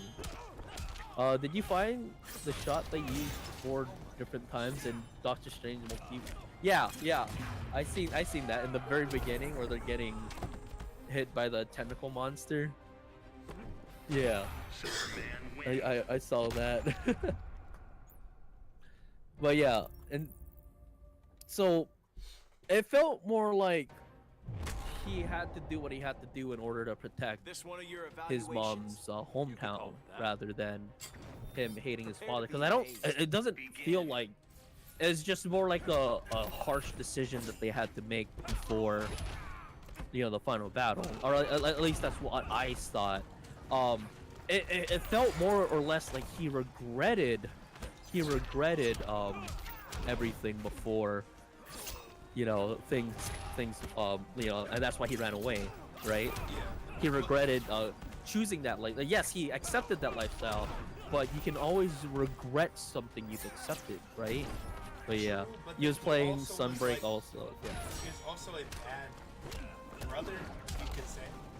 Yeah, That's a huge yeah, argument. no, of course. Like, Yeah, no, so- he was a bad brother. So He one was. One of the things that I feel like would have made the movie a lot more interesting, or I think Yeah. it would have been a lot more positive, is if they showed him tracking down the guy who killed his mom. His mom, yeah. But I would have him not kill him. instead of actually killing him. Because granted, if he didn't kill the what's it called? If he didn't kill that guy, then it could have been something like he was more shameful of himself to where he couldn't face his father anymore. I feel like that would have been a lot more impactful because it would still show that instead of him hating the life that he went down because of, you could say his father's influence, it could be him maybe just being like one, yeah, it could be regret because he regrets that he came down this path, but two, it could be him feeling a pressure of, I didn't go through with what my father said, the man who the father who raised me, and I don't want to be a disappointment, so I'm just gonna leave, right? I feel like that would have been a little bit more impactful, and that could have been like a thing of dialogue to where maybe at the end, like he says, maybe Wen Wu says something on the lines of, you left us, you left your sister, you just left us and abandoned us. And then he could probably come back with a line like, no, I just didn't want to be, a disappointment to you. I left because of, I saw what I was doing was wrong, but I couldn't face you because I couldn't, bring myself to it. And then maybe you could have like a scene where it's like Wen Wu kind of falters a little bit, where he goes like, I would have never been disappointed of you. And then Shang-Chi would have been like, oh, snap. And you kind of get that in Shang-Chi with when he says, oh, you think mom would ever want to see you looking like this? She would, he says something on the lines of like, oh, she would hate you for looking like this. And then that you see him like, boy, what'd you say? And then he just whooped him. He just whooped that boy real quick. Okay.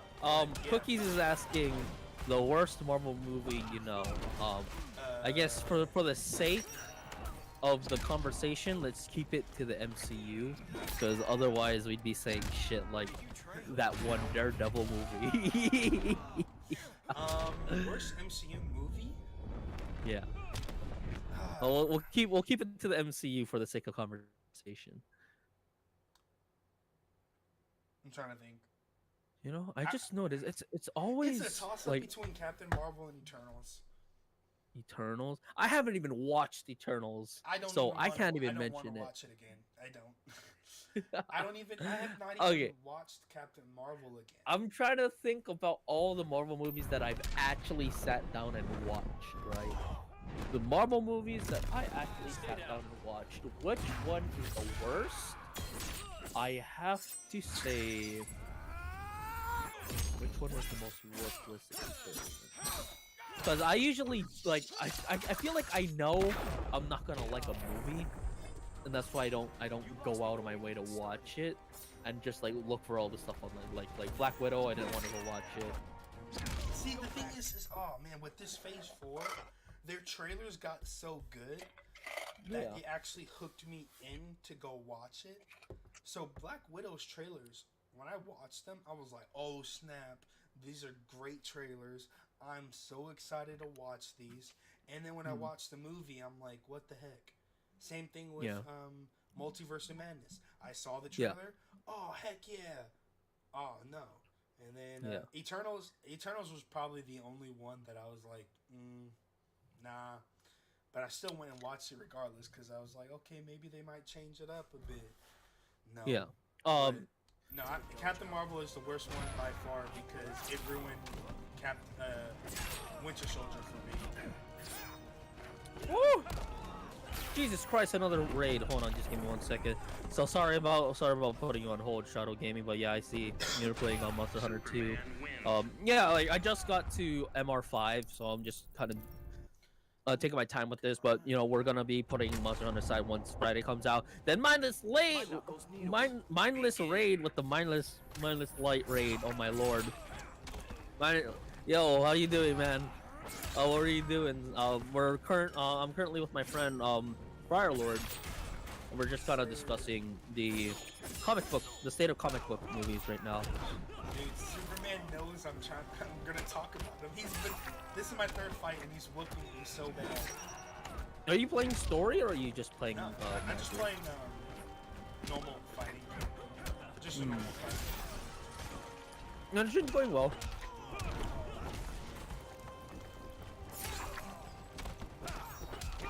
Well, yeah.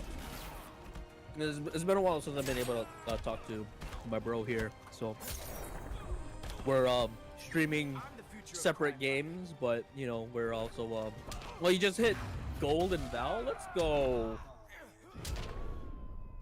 I hate Valorant so much, but you know if you enjoy it, you enjoy it, right? You're too distracted. Oh yeah, wait.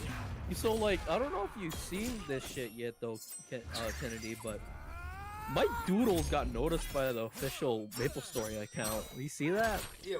Wait, was that? Did you? I saw you talk about it. But I don't know if you posted that on Twitter or if it was on Instagram. Oh, I posted it on Twitter. My doodles that I've made. I'll show it off right now. The doodles that I've made, right? If I go to my profile. Like I'll show the stream too. Like the little doodles that I made, I added MapleStory because I thought, you know, what are the? And then they commented on my first one of the slime. Yeah, I saw that. And it said, "Wow, that's a cute looking slime." And Oh, then really? Okay, that's cool. they said like I said, should I draw orange mushroom next? And they said, yeah, draw orange mushroom. Then I did this one, and then they retweeted it, and it got, you know, what little traction MapleStory has, but still, like I thought I find it so cool that like they retweeted my little doodles, which I was gonna do another drawing stream today, but I was like, oh, I haven't played Monster Hunter like so long to play Monster Hunter. Are you sharing I gotta. it through Snapchat? I'm sharing it on. Here I can send it to our Snapchat thing, but. Oh no, I'm using can't. my phone as my light. See. Oh, Yeah, I don't I'll send have it to a the desk Discord light. then. I don't have a desk light. I'll send it to the Discord then. That's cool. You know, I'll send the mushroom one. I'll put it in your general chat. Gotcha. Alright. Well, what's your most disliked Marvel movie. Marvel movie? Okay, so that's Yeah, that's the actually- so I wanted to keep it. I wanted to keep it only to the movies that I've seen, because otherwise I would have said something like Thor: The Dark World, but I haven't even fucking watched Thor: The Dark World because I heard it was so fucking dumb. I actually Except- did not like. I did not hate it. I thought it was actually kind of interesting. I think But, it's mainly because the parts, like, it was all Thor Thor and Loki. One was irritating to watch because the overuse of the Dutch angles. The overuse of the Dutch angles. Come on. Bro, but you gotta But admit, it had a the thing is, personality it's not- for its own. Robin. It was not inoffensive. It's Gorilla just that Grodd. the freaking overuse of the Dutch angles is a little dumb. It's like they put it there so it could, yeah, like give know it what else uses- personality, you know what but it else didn't uses give it Dutch angles? purpose. You know what else uses Dutch angles? Cowboy What? Bebop, the live action. Race trained you to Oh, fight there's me. no fucking way. We don't talk about that shit grandfather here. was We don't talk thorough. about that. Let us see I how will say, I'm curious to see how One Piece goes. And did you see that they're doing Yu Yu Hakusho too? I don't know about Yu Yu Hakusho. I don't know about Yu Yu Hakusho too, man. I But just know that you know, the One Piece probably has a better chance because Oda did the casting, and it's like and the thing is like this, right? If this doesn't go well with Oda, guess what? He still has so the anime. Gosh. yeah. Like the So anime's I'm still gonna do well just regardless. I'm just gonna say this right now. The only thing I feel like the live action is gonna have going for it is just making him some money. I feel like that's the only reason why he. The only way that it's gonna work is if the budget is high. And I think, like, honestly, Oda has to be a multi-millionaire. Like, close to $1 billion. He has to. For how long he's been doing One Piece, and I'm pretty sure he gets, like, royalties and all that from, like, merch and things. So, Yeah. I think if he has like complete say in all this, bro, he can put some money in that to where he can get the effects to match up. Because some people were like, how are they gonna? So I just finished Water 7. Yeah. And the fight. Hey, with, the best. My favorite arc. My favorite arc. The fight with Luffy and Rob Lucci. Yeah. People are like, how are they gonna make that into live action? Well, Oh, they're not gonna go that far. I don't think they're gonna go that far. I think it's just gonna be East Blue. It's just gonna be East Blue. Yeah, because the only characters they have are up to Sanji, so I don't even think they have. Yeah. No, they're gonna go up to Arlong because if they casted But they casted Sanji. what's Nami's sister? What's Nami's sister's name? Yeah, they casted her, so it's gonna go up. It's gonna go up to Arlong Park, but, which Sanji's is been pretty good. casted, though. And they Yeah, showed no, the, but that's after like Nami's thing is after Sanji. What? No, Sanji's not in Arlong Park. No, Sanji is in Arlong Park. He is? Yes. Bro, really? Oh my God. Okay. So yes, Nami joins the crew. Well, kinda joins the crew at first, right? But then she ends up leaving during the Barate arc, because she realizes that she finally has enough money and she can actually go and do her thing in Arlong Park. That's why she leaves. Okay. Like she leaves halfway through Barate. Oh yeah, because then Zoro fought Hawkeye. Yeah, and then Mihawk. got Yeah. the injury, and then while he's in Arlong, he was still injured. Yeah, Right, okay. yeah, that's what. Yeah, Oh, yeah. okay, yeah, my There you bad, go. my Come bad. on, dude. I'm not even that into One Piece, and I know I know the timeline Bro, better than I've you. just Come been- on. I've been grinding it. I've been taking a break right now. But I Yeah. was grinding So it I for don't. like a I straight myself month. have not read through the entirety of One Piece, but I have basically caught up with what I need to know just so that I can talk about stuff with my friend, because he needs someone to talk to when it comes to this stuff. Yeah, 'cause So I'm it's still, like, I'm still But and I'm like, interested. I'm interested in One Piece and all. I just don't have time to read it. Anyway, let's keep it to the MCU. That's what I have it to the.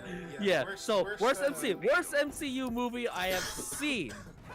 Will have to be probably okay. So like I said, I selective watching because I feel like I know when shit movies will pop up. So like the least favorite that I have actually sat down and watched was probably one of the Ant-Man. Ant-Man and Wasp. Yeah, number 2, right? Yeah. Yeah, that one was okay. It was okay, but that's the thing. I have not seen Captain Marvel. I have not seen these other movies. So that's my bar in terms of the movies I've seen. So my worst MCU movie I have seen is Ant-Man and the Wasp. Then that just shows you that I avoid watching the other movies like the plague. Because otherwise I would have had Thor 2 on there. I would have had I heard Black Widow wasn't that great. Yeah, it wasn't. I gave that like How's that humble pie taste? probably a 5. If it wasn't, it was more frustrating watching it because it was like. Yeah. Granted, I feel like it was released at the wrong time. I feel like if it came out like right before, in the place of Captain Marvel, it probably would have been better. Yeah. But I mean, the fact that they like just and the character change with Taskmaster too, like Taskmaster is a street level villain, but like he's a villain, and he's not some, I don't know. He could have been so much more. And then I always see the argument of them trying to do something different, but it's like, I haven't seen it yet. But it's like, yeah, I'm fine with them doing things differently because I don't read the comics, so I don't really care if they do things different or not. But it has to be good. Well, I think this is what Right? has to happen, right? Oh snap! I think in order for you to change something, the character needs to be, I think, somewhat obscure. So, for example, Shang-Chi and the Ten Rings, Shang-Chi's character is already obscure as it is. Yeah. Plus, the change to who Shang-Chi's father was needed to happen because Yeah, you already it told me. needed to- yeah, it needed to happen. However, you can't have his original father in Yeah. the. However, you can't. The fact that they did change the property of the rings, that was Yeah. kind of that was a weird move because like each ring is Yeah. supposed to have like its own little power. So I Yeah. mean, Because we'll have to see. it looks like it's a set instead of its own individual thing, right? Yeah, but each ring is supposed to have an individual thing. Yeah. So if I grab one ring, I can use it to its full extent. It's like the talisman Yeah, in from, the Jackie freaking Chan movie. Jackie Chan Adventures, right? So you have all of them. You about to wreck shit up, right? And then dang, so there's that. So you think Ant-Man and the Wasp was the worst one? Because that is that's actually the the one that worst you one watched. I've Okay. seen. Yeah. It's like I've seen as like because I don't watch all the shitty Marvel movies. Yeah, no. No, we do not. And I would argue that saying that Captain America is worse. Because in terms of the movies that I've seen, God fucking damn it, I should have ran. No, I think But, we need to rewatch Captain America. Because it's No. Here's the thing: Captain America is pretty mid, but the ending is so fucking good. Yeah. The I actually ending is think that- honestly so I fucking good. think this is the thing. I think Captain America has a reverse of what these other movies have. Yeah, The like beginning and the end are great, but the middle Yeah. kind of sucked. 'Cause then While it's these like- other movies, the beginning and the middle are pretty decent, and then the end is trash. Because I don't even fucking remember what happened in the middle of the Captain America. Yeah. I just know that he just goes on a bunch of missions and it's all like whatever. But I just remember he becomes Captain America, but he also becomes a joke. Yeah, And then it's the part that I kind of Fighters didn't really care approaching about. contact. yeah, like Yeah. so I kind of tuned out half the movie, and then the ending was freaking amazing. Yeah, I had a date, man. yeah.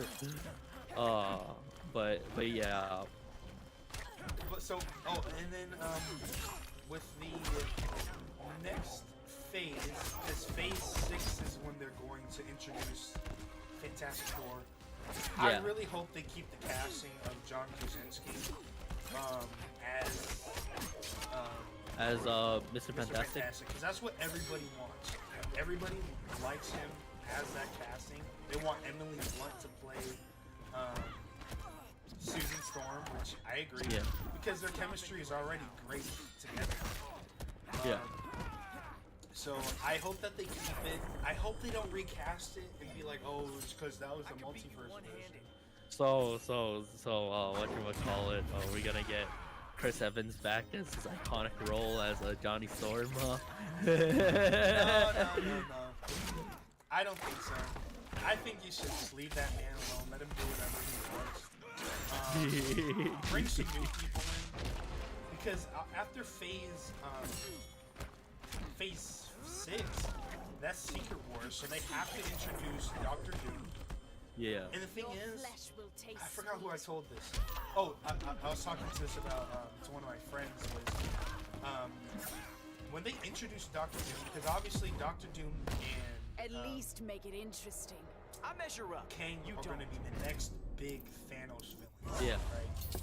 So what they need to do is build Thanos up to where he is. Not Thanos, sorry. Doctor Doom is Yeah. a significant threat. So, for example, I'll introduce him in Thunderbolts, for example, right? Have him build up Sokovia, into Latveria, you know, and then have them fight him. But whenever he makes his entrance, and whichever team or person he fights, that person Yeah. needs to lose, because Doctor Doom is actually so strong that he's been able to like beat Thanos, I think, a couple times, or wound him significantly. But he's also not only a brilliant scientist, he's also a master of the mystic arts too. So it's Yeah. like he can compete with Doctor Strange and even beat As Doctor Sorcerer's, Strange. Because then it's like, isn't like Doctor Doom like both contenders for not only Sorcerer Supreme but Scientist Supreme too? Yeah, like smartest man alive and stuff. Like Yeah. he's that head to head with these people, and the thing that makes him actually such a threat is that he has diplomatic immunity. Yeah. I don't know if that's actually in the comics, but it makes sense because it's like he's doing all this crazy stuff to take over the world, but yet he retreats back to his kingdom, and none of the governments can do anything about it because he's a sovereign it'd be, nation. yeah, it'd be an invasion of another, of a lesser, a lesser country. Yeah, so lesser it's like, country. yeah, And the so thing it's like, is like the people in that country love him. Like Yeah. he's a dictator, but he's a dictator that every single one of the persons who live there like love believes in, and yeah. believes in. So it's like Bad, kinda, but then when you have the literal Panther God say, "No, you're actually doing something right," then what? yeah, and then what's it called? So Robin. and then when the Fantastic Four fights him, they need to lose too, because I feel like we've had too many versions of Doctor Doom where in the first movie He sucks. he sucks and he gets whooped. Even in the other Fantastic Fours, the Fox versions. The old You know ones, the what we 2000s. should do one day? Yeah. Let's rewatch the original Fantastic Four. I mean, I Because think I we'll find some remember- enjoyment out of it. I remember actually kind of liking, but as a stupid kid, Yeah, right? you know. So it's like I need to see, because like Approaching I've noticed that a lot of the things I used to enjoy watching sucks ass, man. And, you're not the only one. I'm reformed, But, I swear. Yeah, so I'm doing what needs to be done. they need to build him up to where he's just Heads on this fire. Begin. force to be reckoned with, and not only that, they can literally build it up in both the street level Avengers and the cosmic / multiverse level, right? You can build it up leading up to it, and this being like the end all be all, like the next end. You know what I'm saying? Yeah. But I mean, we'll have to see. All I know is, and this is to deviate into the next topic. What the fuck is the DCU doing? Marvel has all this stuff lined up for the next like Okay, 5 okay. years. I gotta be fair though. Whatever the hell they're doing with Shazam, just keep doing that because I actually like Shazam. No, so this is so I have to pause my game real quick. Yeah. So this is why the only 3 things that I'm interested in that are gonna come out within this year and next year are Black Adam, which comes out in October, Shazam in I think November, and then Aquaman sometime next year. I don't know what the Flash is doing. I don't know what's gonna happen. Flash is out. Your Fucking boy- hell. no, Flash no. is so out.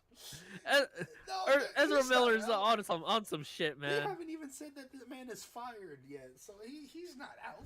He's still in. He's on some shit, dude. Though, come on. Yeah, I know. No, but the thing is like, no, but I think he's still relatively in because one thing I noticed inside of the Shazam trailer is that he says like, "Oh, Aquaman is cool, Batman," and they show Ben Affleck Batman, and then he says Flash, and he shows Ezra Miller Flash. So, and mind you, the I guess the CEO of DC right now said that the Snyderverse is over, but why are you using majority of the Snyderverse cast? But it's I just gotta say like if you're gonna recast the Flash, there's an obvious answer to that. Yeah, because this boy wildin'. But no, but it's like, but it's like in terms of who they're gonna recast, like there's a obvious fucking answer who you're gonna recast. Grant Gustin. Yeah. Bring him boom, throw him in. Boom, that's it. Crisis on Infinite Earth. That. Yeah. Or not even. I died again. No, just Flashpoint it and then have shit. him come into the DC as like Yeah. the new Flash, but then have like CW Flash be like, this isn't my timeline. What happened? And then boom, that's it. And but Hey, It's a simple reboot, but the thing is, it's like you can't. The thing that okay, so let's start with Shazam. I'm interested in Shazam. It looks like they've brought up the budget. It looks like it's going to be an interesting movie. I rated Shazam as one of my favorite DC movies, up there. But and then Black Adam looks interesting. I'm going to watch it. I have not seen a picture of the Rock as Black Adam yet. Oh, actually, dude, watch. Just watch like the there's a trailer out for everything Yeah, already. dude, they're Because on I know the third Wrath of, trailer. I know was it Wrath of the Gods or Fury of the Gods for Fury of the Gods. yeah, I saw that trailer because it was an ad when I was watching YouTube. Uh-huh. I was like, oh, I have no idea who any of these characters are, but at least they're keeping the Flash the Shazam family a thing. Mm-hmm. Yeah, so they released a trailer. Here I'm gonna share it. Yeah. It'll have to wait. I'm in the middle of a hunt. Yeah, I know. Unless I die. Like, oh no, I think I'm fucked. So Is he gonna come down it here and looks kick my ass? interesting, right? Black Adam is, of course, we all know he's an anti-hero. Yeah. And it looks like they're going down the path where he's not gonna be this like, heroic villain.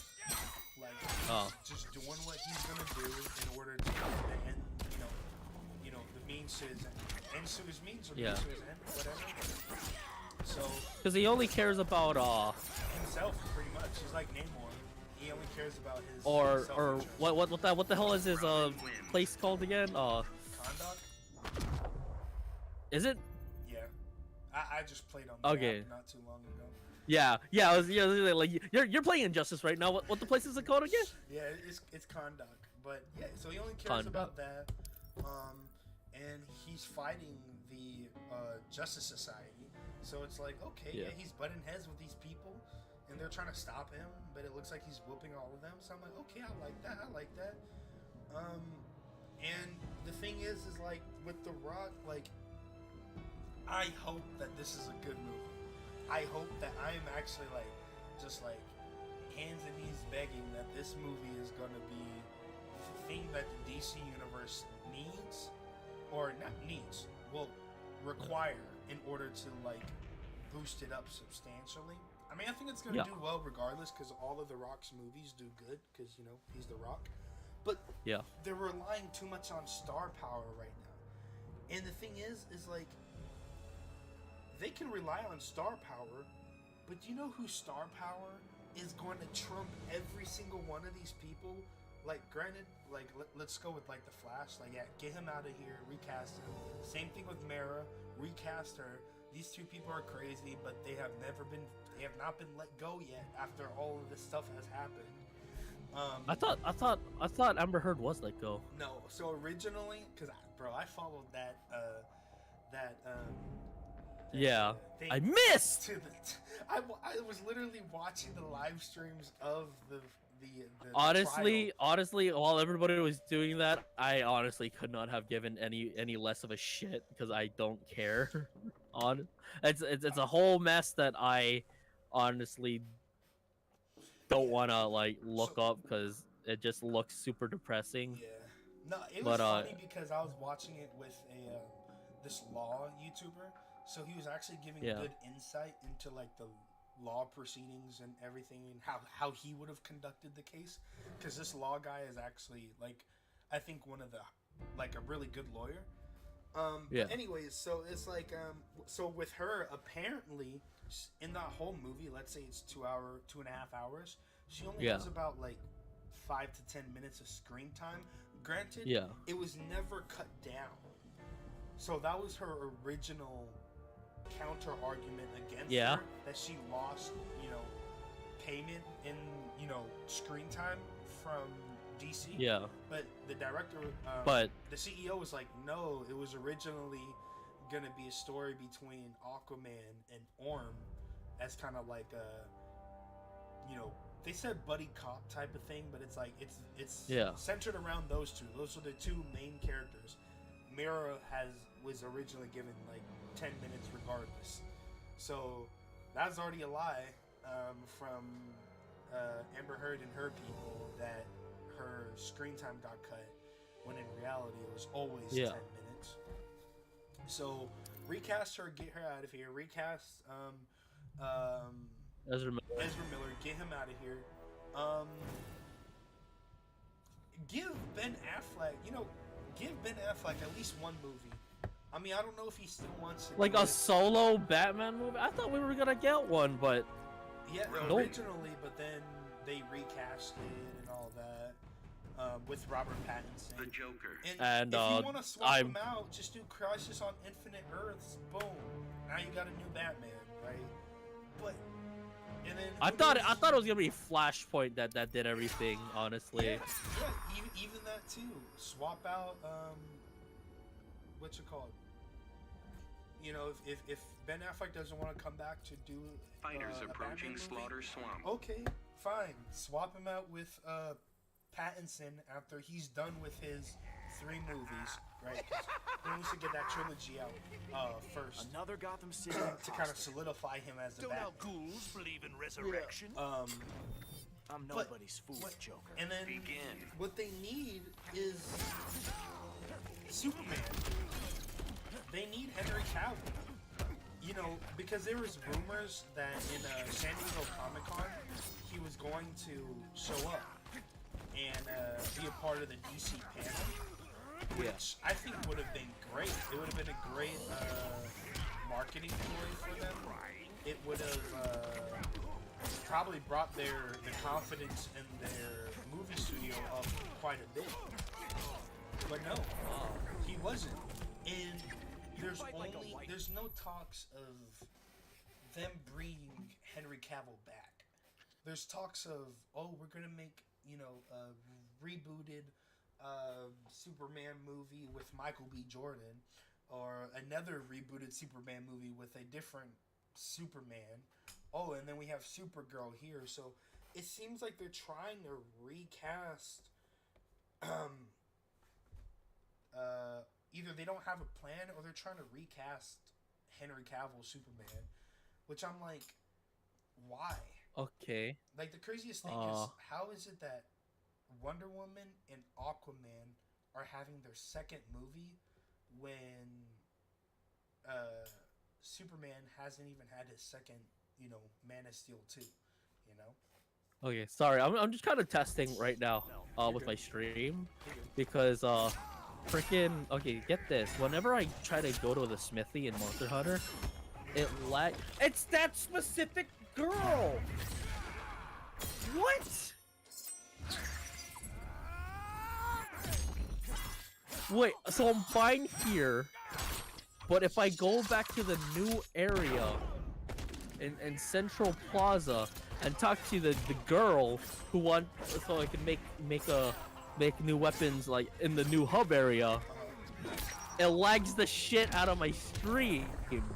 I back out and then I go back to the normal area to the old man, the OG, and everything's fine. I can no lag whatsoever.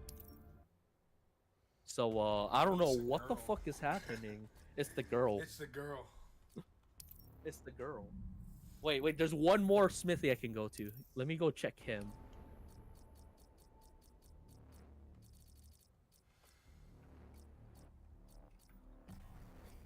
It's the girl. It is. It's the girl. It's legit the girl that's lagging everything for me. What the fuck?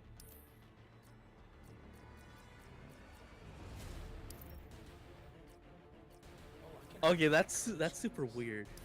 That is super weird. Okay, give me a second. But yeah, so why don't you catch me up on what you think the fucking DC is doing? I don't think I feel like they don't know what they're doing. What's it called? They need a character like they need someone like, who is it? Kevin Feige to kind of lead their team, because right now they don't have anything at all. Yeah. all they have is like nothing, right? Their the character, like their movies aren't leading up to anything. They don't have any good like. I mean, yeah, they have good movies. Mind you, it's good that they have like what's it called? It's good that their movies are doing a like, how do I say it? Consolidated in their own little world, kind of like how the MCU started off. Yeah. To where it's like, hey, like we have all this stuff, but these are isolated. But the problem is I'll say this: the problem is when they first launched Justice League, when they never built up to it. That was one of the biggest problems that they had. They just threw out Justice League. They didn't even give Superman a second movie and all that. I just feel like they don't have any true direction as to what needs to get done. Yeah. Because you can see it. Because I think even The Rock said like Black Adam doesn't know who Shazam or Superman is inside this world. Granted, that could make sense because he's reviving himself after like thousands of years. But does that mean that Shazam doesn't know who Black Adam is? Or doesn't know the possibility of there being another champion, or that champion has come back to life? Like, and I heard that that both Henry Cavill and Zachary Levi aren't in Black Adam, which means there might not be any end credit scene with either of the two, which connects the universes. Because you can't have Black Adam without Shazam. Like, you just can't. If there's no end credit scene with those two, like in either of the movies, where something's brought up about them, I think it kind of falls apart. Because then you're just like, okay. But they did make they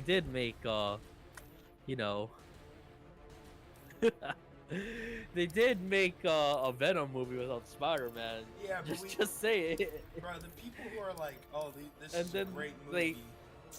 They cock teased the fuck out of us at the end. Oh. Nah, look, I mean, I haven't even watched the other Venom movie. Oh, wait. That actually reminds me, back when we were talking about Thor, that's also one thing that we forgot to talk about. What? End credits. Hercules. No, I don't. That ain't going anywhere. No, we still never got Adam Warlock. We ain't getting shit. He's supposed to show up inside Guardians of the Galaxy 3.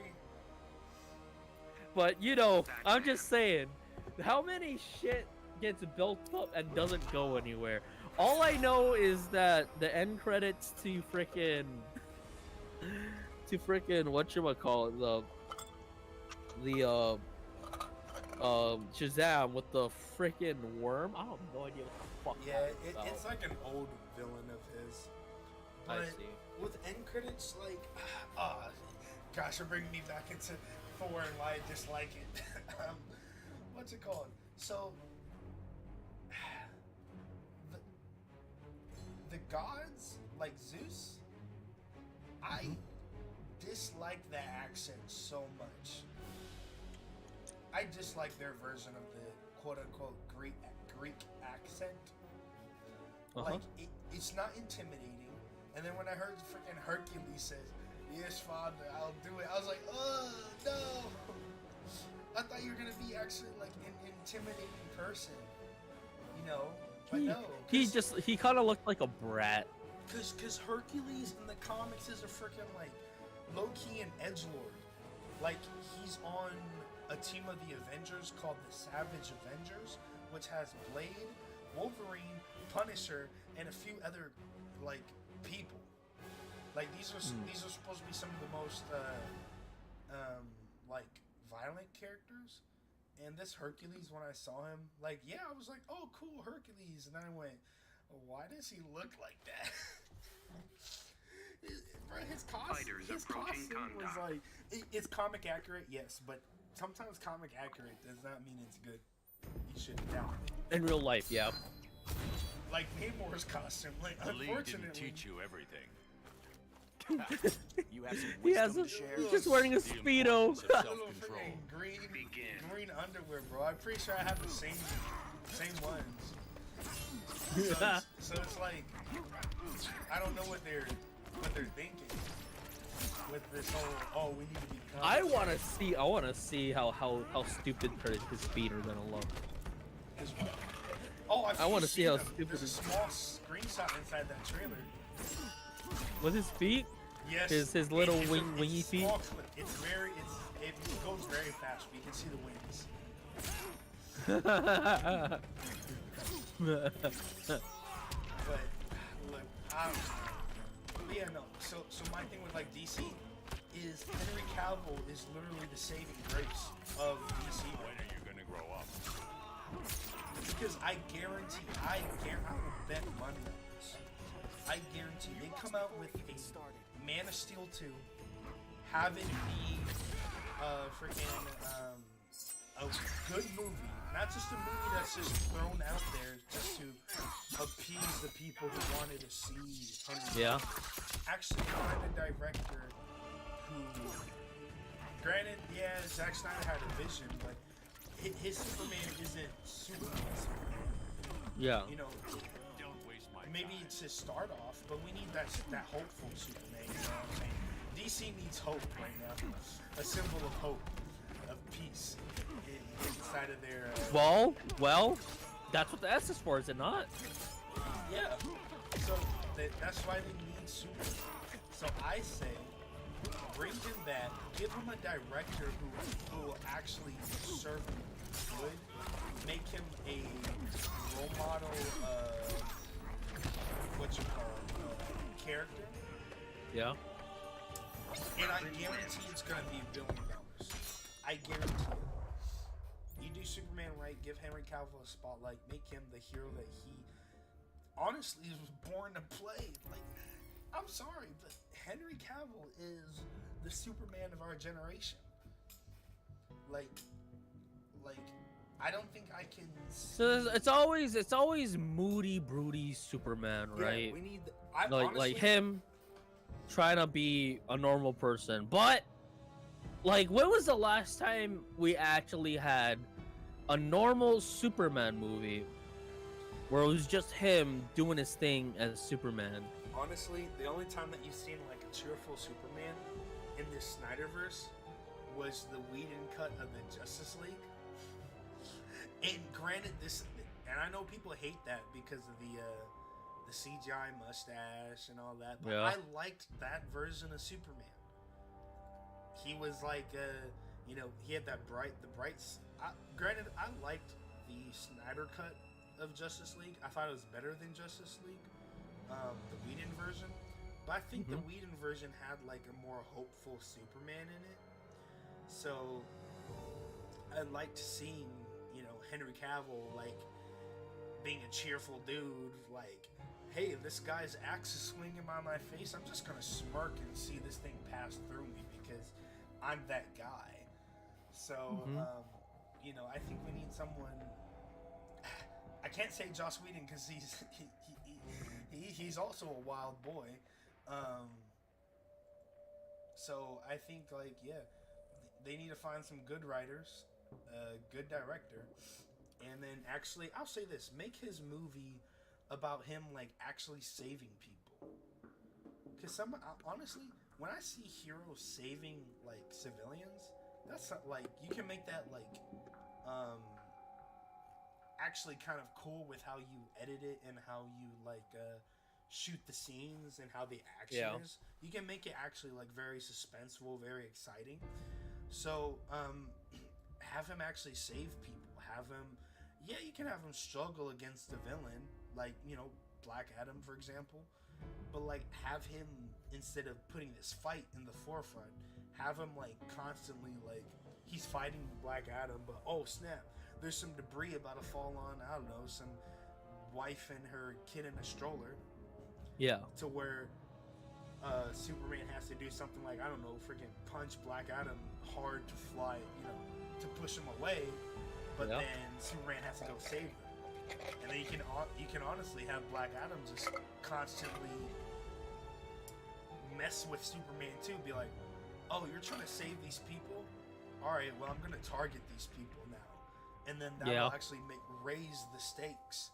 Kind of like Zod. Like, I didn't like the next step, but Zod pushing Superman to that thing of, hey, I'm gonna kill these people and you can't stop me unless you kill me. Like, I think that was kind of interesting. Like, I feel like Superman didn't need to kill Zod, but because something someone said was, if you're strong enough to snap his neck, are you also not strong enough to aim his head to like a different direction? Yeah. Like, honestly. But yeah, no, I think that's what they need. DC needs to get on it. Stop trying to recast a guy who literally only wants to play. Literally, Henry Cavill wants to play Superman for as long as he can. He's like Chris Hemsworth, but he's also the guy who, like, he actually studies the characters he's like going to play. If that's the case, then let him play Hopeful Superman. What the fuck? Yeah, like him being in The Witcher. Dude read the books and plays the games, and those are based off the books.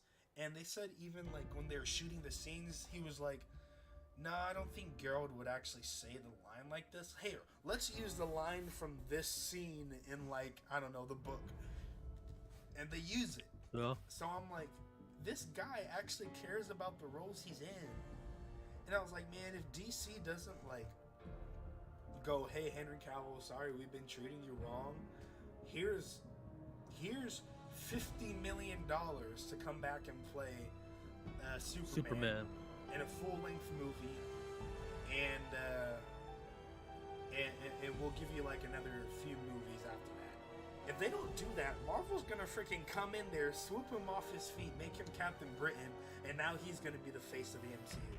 Like that's what's gonna happen. Captain Britain? Yeah. Henry Cavill said he's interested in playing Captain Britain, who's a mutant and has, I think he's a mutant. I know he has magic. Here's the thing. Okay, so Wanda's not exactly a mutant, and neither is well, actually, Quicksilver is a mutant, right? No, you could say that Wanda's a mutant. She had her powers since she was a kid without any magical training, so yeah, you can say he's a mutant. Okay. Because then it's like you gotta, whatchamacallit, right? You gotta figure out what the hell. I just wonder how they're gonna do mutants in this world. Yeah, well, apparently I literally just healed that back. Apparently, in spoilers for. Do you care about spoilers for Miss Marvel? No. Apparently, she's a mutant, and they said something about her DNA, saying that that's a mutation. So it's hinting that she's one of the first mutants in the MCU. Or not the first mutant ever, but one of the first to pop up. So that's a little hint right there. And yeah, Wanda having magic. I mean, you could possibly say that, nah, I was going to say witches are probably mutants, but maybe Wanda being able to have that much power is a mutation in itself. I don't know. But I would say Wanda's a mutant, I would say. And then Kamala Khan is proved to be a mutant. Namor is about to be the next mutant. So I don't know. My whole thing with the mutants in the X-Men is, how are they gonna play? Like, are they just gonna suddenly start arising? Here's the thing, right? I always thought mutants were so out of place in the overall story of the MC of not the MCU, but like Marvel in general. Because like, as far as I'm aware, right, X-Men and like Marvel in general were like two separate continuities at once, right? Yeah, at one point they were, yeah. Because it's like, you know, why is it that everybody loves Spider-Man and then see Robin. something about like the X-Men be like, ew, mutants. Scarecrow. You know what I mean? Yeah. Well, it's because Spider-Man has a costume. Fighters That's why. approaching Red Sun Prison. His face is covered. But yeah, and then I guess you know, people like J. Jonah Jameson and all. But like, I'm just saying though, it's like, how are you gonna have all these superheroes do cool shit, and then have a bunch of people who have powers, but people don't like them? I know. Well, the thing is unfortunately now, 'cause I follow the mutant comics a little bit, and this is one thing that, like, yeah, you're right. It's a little weird. So introducing mutants now in the MCU Yeah, that would be very hard. That's will what really be hard. That's what I Though they have to do it like this though, because it's like maybe have them like the sporadic what the fuck is the word I'm looking for? Sporadic like increase of these superhumans is causing a concern for the general public, right? And then you know, like, and then have the term mutants come up like that, where people start being prejudiced against people with powers, and like those who aren't established, like well established, like, you know, like the Avengers and whatever, right? These other superheroes, they're more trustworthy of them because, you know, they're more well known. But like these random people that show up and have powers are the people that they're more. I don't know. I'm trying to make it work, man. Robin wins. Yeah. It's definitely tricky. I feel like Multiverse of Madness was the thing that could have like retconned that to where, let's say this, right? Because Multiverse of Madness was all started because Wanda wanted to have her kids, right? You could have it to where she finds them in a universe, and then, like, this is my theory. She finds the universe, and something happens to where the universes end up colliding. Boom. And then now that universe has mutants. But the thing is, the only people who know about this are whoever was there at the event. So only Doctor Strange, her, I wouldn't even say America Chavez, but Doctor Strange and her were the only two who knows. And you know what that could make? A legit spin-off Illuminati movie or Illuminati cutscenes, because they know the truth. Because the whole point about Illuminati is not only to control the Infinity Stones, to know their location, but it's also to control secrets and things like that. So, boom, Illuminati can be literally the end credit scenes of a lot of the movies, and then that could lead up to maybe like Secret War or something, some other Avenger movie. But yeah, that could explain the rapid just boom, mutants are here. It's because two universes collided and fused together in a harmonious fashion, and now everybody in the world just thinks, hey, this is a normal concept. I think that would have been it. I don't think that would have actually been sloppy. It would have been kind of forced a bit, but it would make sense for what happened. But yeah, they're gonna, and then not only that, if mutants just start popping up right now, that's gonna change a lot of the people's like character arcs too in their stories. Like for example, one person people don't want to like touch the backstory of is Magneto, because you know he was a Holocaust survivor, yeah, and he was a mutant too at the same time. So that would change his story too. And people like that story a lot. So it's like, Yeah. you know, I think if people change that, it would be kind of like, whoa, like you're really changing, you know, these characters. Like these characters with like yeah. like iconic stories. That's like, and it's like, like changing. yeah. I mean, yeah, you could say it's like changing Spider-Man and not having Uncle Ben die. Granted, That is true. yeah. But I will argue that this version of Peter fits the MCU. Yeah. But he did need to have an Uncle Ben, Yeah, he which did, they yeah. ended up doing. Yeah. Yeah. Plus, the other two Spider-Men had Uncle Ben die, and they said it, so it's like, yeah, you know, it happened for them. Yeah. But then also at the same time, they need to stop focusing on Wolverine. They need to stop focusing on Wolverine as the main person, because Wolverine is not the leader type. Like he's led some things, but he's not the leader of the X-Men. Like that falls into Cyclops, you know. And the only the iterations of Cyclops that we got are lame. Dude freaking listens to NSYNC in the X-Men Fox movies, gets beat up by Toad, and then in the new rebooted movies of the Dark Phoenix saga, he's a whiny. I mean, how I interpreted him, he's a whiny kid who doesn't know how to do anything, doesn't know how to lead. But like Cyclops is supposed to be the leader.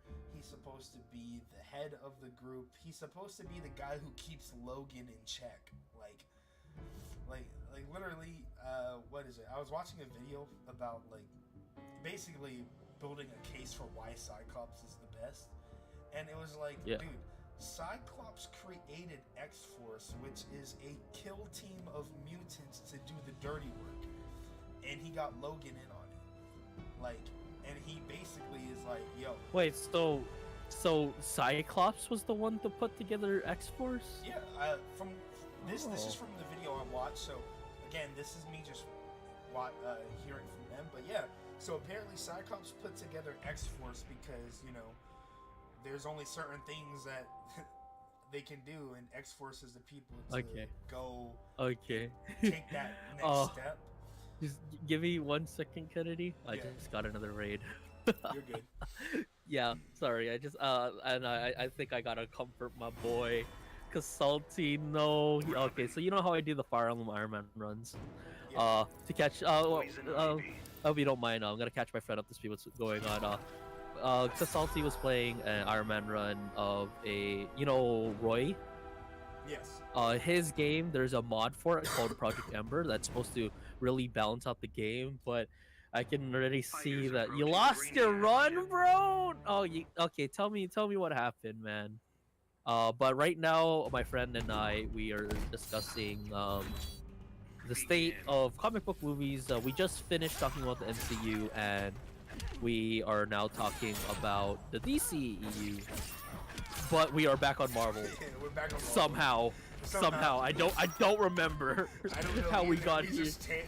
We're just going on tangents, and like it's happening. But dude, it can't be as bad as me sending Morph into Oblivion. Oh yeah, I lost my run too, by the way.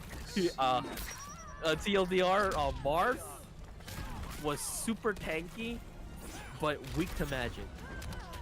So it's really unfortunate that that mage just popped up out of nowhere and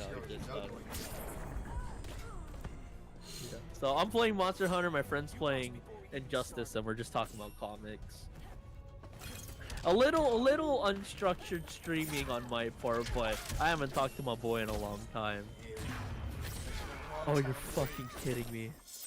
You're fucking okay. So get this. 32% hit from a silver axe wielding pirate, and then a shaman, which was a 50% killed Roy in chapter 9. So not only did he a really hard hitting move in which Roy had advantage of, because you know the weapon triangle in Fire Emblem. So it was an axe against sword, and Roy unfortunately got hit by the 32% of a silver axe, which is a simple weapon, but the highest tier of the simple weapons, right? So that thing's gonna hit hard, regardless. And then a magic user landed 50% on his Roy ending the run. So I don't know how Roy got into that position, but the 30% was definitely like a super feels bad unfortunate. But do you plan on trying it again? Because I would have tried that again. That sounds like some bullshit. Live a little, Damien. I don't consort with enemies. But yeah, damn, that sucks. Anyways, so we're talking about X-Force. Fuck. So basically, Cyclops created X-Force to kind of do the dirty work of the X-Men. Because Yes. In the video they say Cyclops is like the mixture of what's it called? Both Magneto and Professor Xavier's like thoughts. Like he'll do whatever it takes for mutant kind, Robin. but he's also and this is where I think it's kind of iffy because the Marvel comics themselves have kind of strayed away from like what the X-Men kind of were. So Firestorm. if anything, the X-Men now are more mutant centered, meaning they don't really care too, or the vibe that I get is they don't really care too much about the rest of humanity. They're just like, oh, we only care about mutant problems. Like they literally created their own little like what's it called, island to be on that is only for mutants, and they're just like, yeah, no, we deal with mutant affairs. We don't. Yeah. And anything mutant We don't fuck with y'all. yeah, pretty much. And this is coming from like even Professor X, which is crazy because there's a character named Franklin Richards who is Reed Richards' son. Yeah. And he was born with powers which makes him a mutant. But through some weird explanation, they say he's not a mutant. And this whole time they accepted him as a mutant and were teaching him in the school. And then freaking Professor Xavier goes, "Hey Franklin, yeah, you're not a mutant. I need you out of my Oh my god. That's discriminatory, man. He's like, yeah, nah, you're not a mutant. I need you out of my school."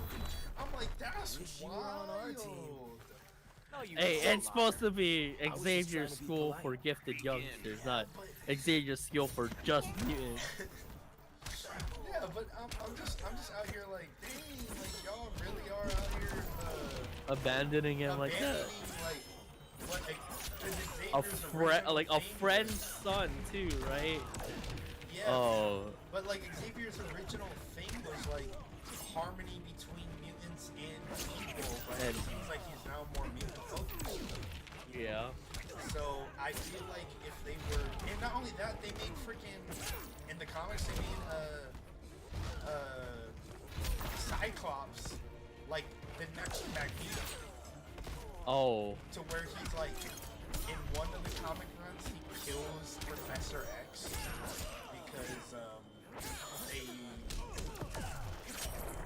didn't agree on a way to. Clearly, you lack training. Situation. I think it had to do with the Phoenix. Because Phoenix always has to play a factor. Of course. But so he ends up becoming basically the next Magneto. And then there's this other comic story where they bring like a past somehow they time travel. There's a younger version of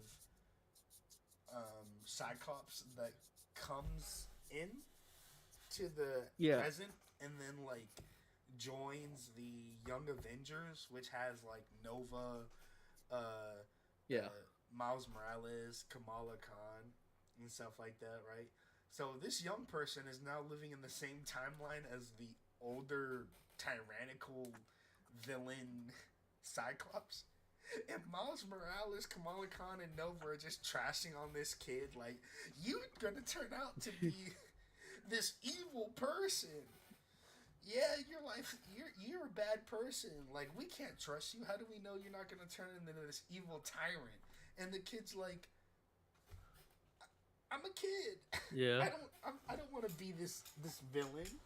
And they're like, nah, Yeah. man, you suck. Like, they even like punch him in the face and stuff. Like, they treat. Wait, I think I remember you telling me about this. Yeah, no, they treat Cyclops like trash, boy. And I'm just like, dang. And It's like, okay, so imagine, okay, this is probably gonna be a really bad.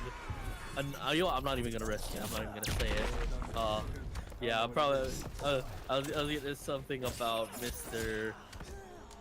Ah with his funny mustache. if you catch my drift. Wait, you said Mr. what? Mr. Think about that. Oh yeah. And his funny mustache. Yeah, I was gonna say something about that's kind of like how if a young Mr. Ah without his funny mustache came to the past, people found out that that's actually him. You know, and it's like, huh? It's like the whole thing in Deadpool 2 at the end credits, you know. Exactly. Oh so shit. It's like, so, and the thing is like, the reason why Cyclops and, because I'm only recently now getting more into kind of like seeing how he's written and stuff is because I'm actually I finally sat down and started writing my own, typing up my own thoughts to hopefully one day be able to publish a comic of my own. But I'm finally sitting down and actually putting a outline of what I want to do. Hell yeah, man. And that's good. Like, the interesting thing about Cyclops is, think about it like this, right? You're born, you develop powers, and those powers you cannot control whatsoever.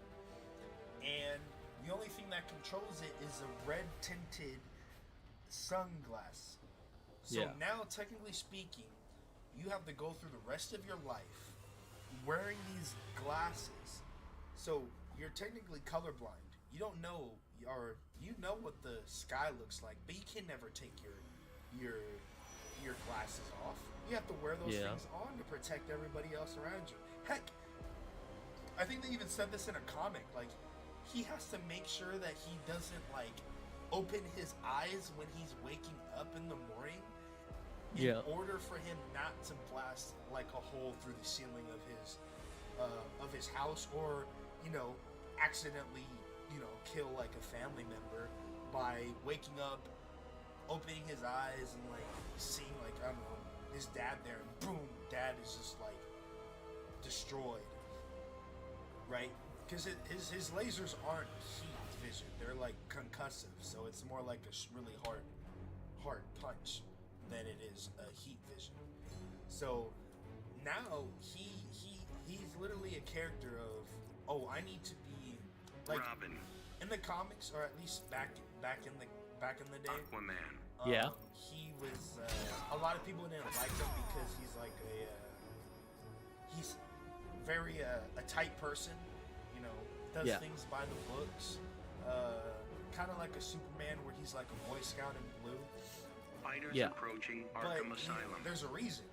It's because like one mess up and he can ruin people, ruin everything around him. Same as leading the mutant race. He makes one wrong decision, and that could be the fate of all the mutants around him. Give no voice to moderation. The fact that they didn't even like just give him a nuance like that in any of the X-Men movies is crazy. Because I think that's kind of a compelling character. A guy who has to control, kind of like Superman basically. He has to control everything about him so that he doesn't slip up or else he can hurt him. But he does it in the end for like a good cause. I don't know. I just think that the MCU, like, And the thing is like people are just gonna see that in the comics and be like, oh, but it was in the comics. It was in the comics, so we have to do it. You know? But, Stick a fork in I your don't duck. all I know is whatever plan Marvel has, they got a plan. DC ain't got nothing.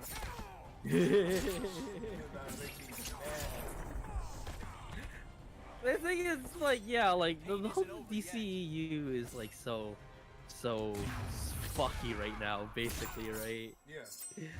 But it's like they just gotta do what they're doing, and yeah. Hey Bernadette, yeah, sorry, I didn't want to interrupt my friend, but yeah, it's good to see you again. But yeah, honestly, I don't even have a favorite freaking DC character that I'd like to see adapted. Only thing I can really think of is you know, Green Arrow, but we already got the Arrowverse for that shit, right? I say this. Which I heard it was good. I never watched it because they don't have time, but you know. It only gets good. It's only good up to like the 3rd season. Well, then I should just watch it up to the 3rd season, right? Oh snap! I dodged that super move. The Komi-san, Ears, and Bernadette. Yeah, that's exactly where I got the inspiration for emote from. And I'm actually gonna try to make more emotes later.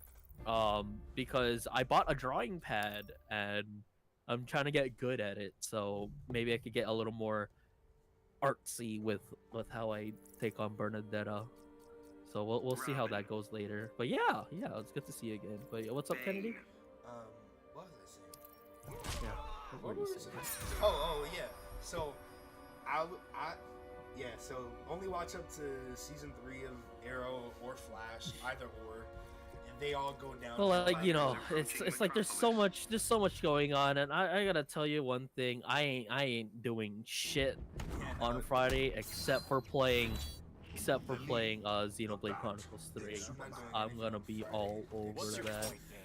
That's why, like, before I saw that you were on and my stream died, I had my title on my stream called playing Monster Hunter until Friday because for Xenoblade 3. It's like I need something to hold me over, man. But like, you know what? Is that all we got to talk about the MCU with? And the DCU? I think my last topic would be like bring back, of course, Superman. I say redo Green Lantern because they're supposed to have like. Oh yeah, bring Green Lantern! Come on! But this is the thing: Green Lantern needs to be on the same scale as Star Wars, as far as production, story, cohesiveness. Make that thing a space opera. And cast Ryan Reynolds again. For strike? You're losing. Yeah, give that boy a second chance. No, he doesn't. He honestly doesn't need it, but I just think it's gonna be fucking hilarious. No, but yeah, so like bring. I'm trying to also read some more Green Lantern because I've always been interested in that character. I just can never get into it. And for me, it's like I was also watching another YouTuber talk about it because there's supposed to be a series in production for HBO Max. Expensive too. Like I'm talking 10 million per episode. And it's supposed to have 10 episodes, so it's $100 million series. And what's it called? I'd say make it like don't keep it on Earth. Like what's up with these space freaking anything always ending up on like a desert on Earth? Like on Earth. Like some place that looks like Earth. Yeah. No. Go out into the universe, experience all the DC like alien life and all that. And then build up this whole lore to where it's this huge giant space opera of different freaking constructs and fighters. They gotta get the CG good. They gotta get the CG good if they're gonna do Green Lantern. Like you can't do practical effects with Green Lantern. It's gotta be all CG. Like maybe the practical can be the suits. I think the suits should be practical. But other than that, everything else needs to be CG to the point where you're just like, wow, this is great to look at regardless, you know. You know, like maybe that's something that I kind of wish we got in like the 70s or 80s, right? What like like a classic like Superman movie, Robin. I forget what his actor's name was, but Christopher like Reeve? if that's the classic Superman, then yeah. Yeah. But like Green Lantern, Catwoman. how the fuck would they do that? Oh, back Approaching then. Gotham Yeah, City. like imagine Probably like some, 2D drawing. Cause then like I just think about like how they did like the special effects in Superman, and like thinking like, cause like imagine how they did that weird ass like plastic ass thing. It's gonna look like that. Begin. you know what when they finally had the one with Zod? Like the OG Fantastic Four treatment? Is that what you're talking about? No, but like no, you know like the S, the weird plastic S thing in the second Superman movie. Oh yeah, but he threw the S. Yeah, he threw the S like, oh, that was a minor inconvenience. No, but for real, like it would like the special effects would look like that. It'll be like a PNG, and then they'll actually have like a green whatever the hell he was trying to make, but like make it look glowy and shit. I would probably watch it. I would watch it too. I'd probably watch it till this day. Yeah, you know what? Can someone find old equipment and try to emulate that old? Like it's gonna be trash, but it's more about like the attempt and the passion going into it that we would enjoy. Yeah, exactly. Make our dream of a horrible Green like 80s, 90s, 80s, 70s like Green Lantern movie. Like just do it. Just do it. I know. That would I would actually like it. You know what would be even funny is if they did it high budget, but it was like nowadays. Yeah. Like they do a high budget, but it actually hits like theaters. I think I would be. That would be I hilarious. That would be even if it's a hilarious. spoof, I would watch it right then and Yeah. there.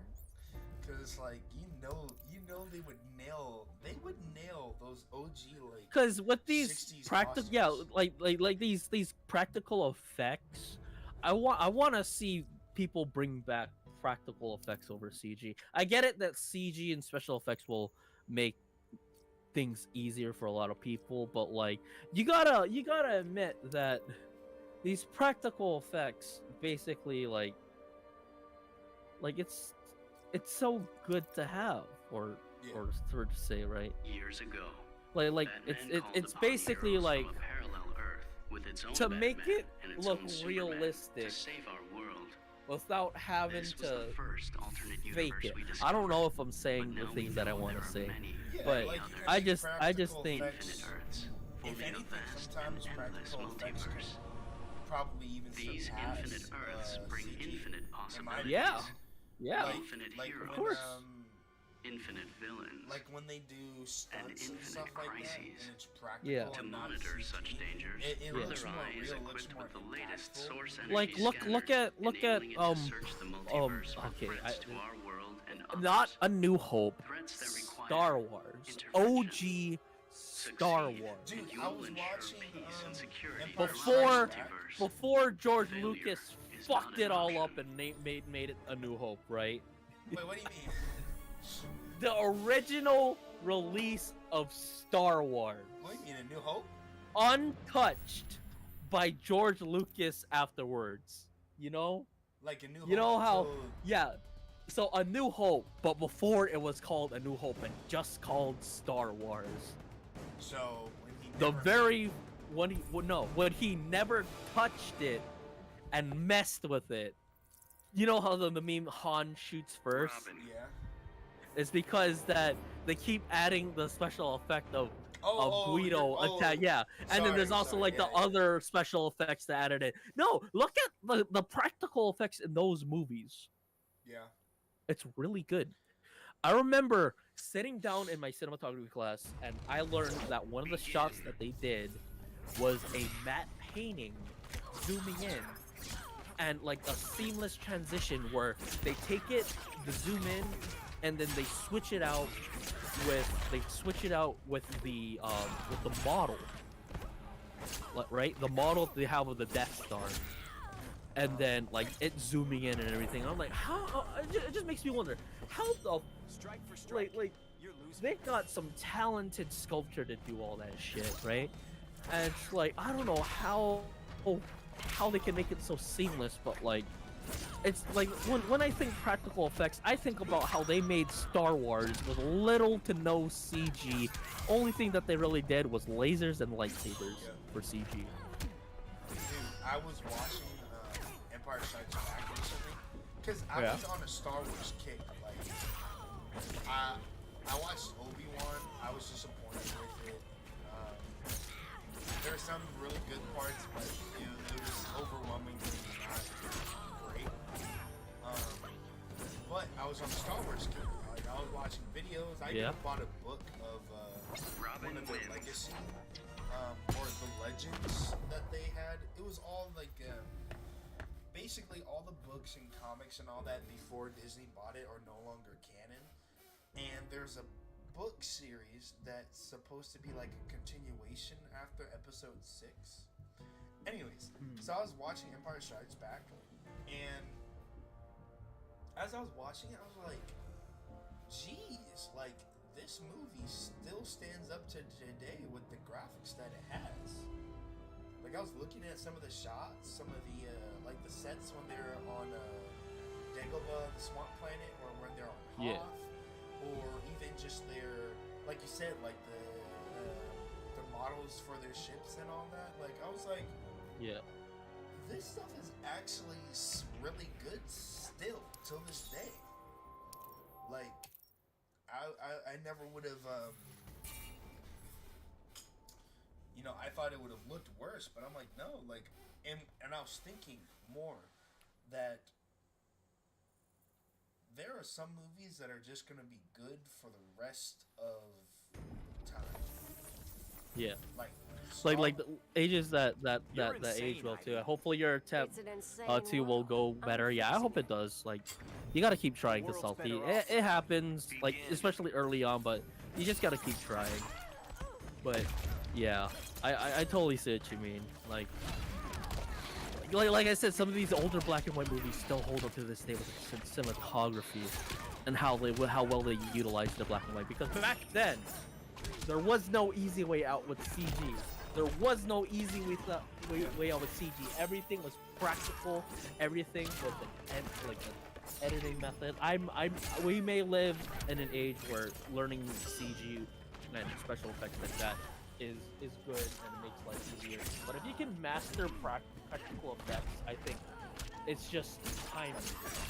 That's why, like, even stop motion films can feel so timeless. Dude, also, to go back to Thor, Love and Thunder, those, when they were black and white, that was stop motion.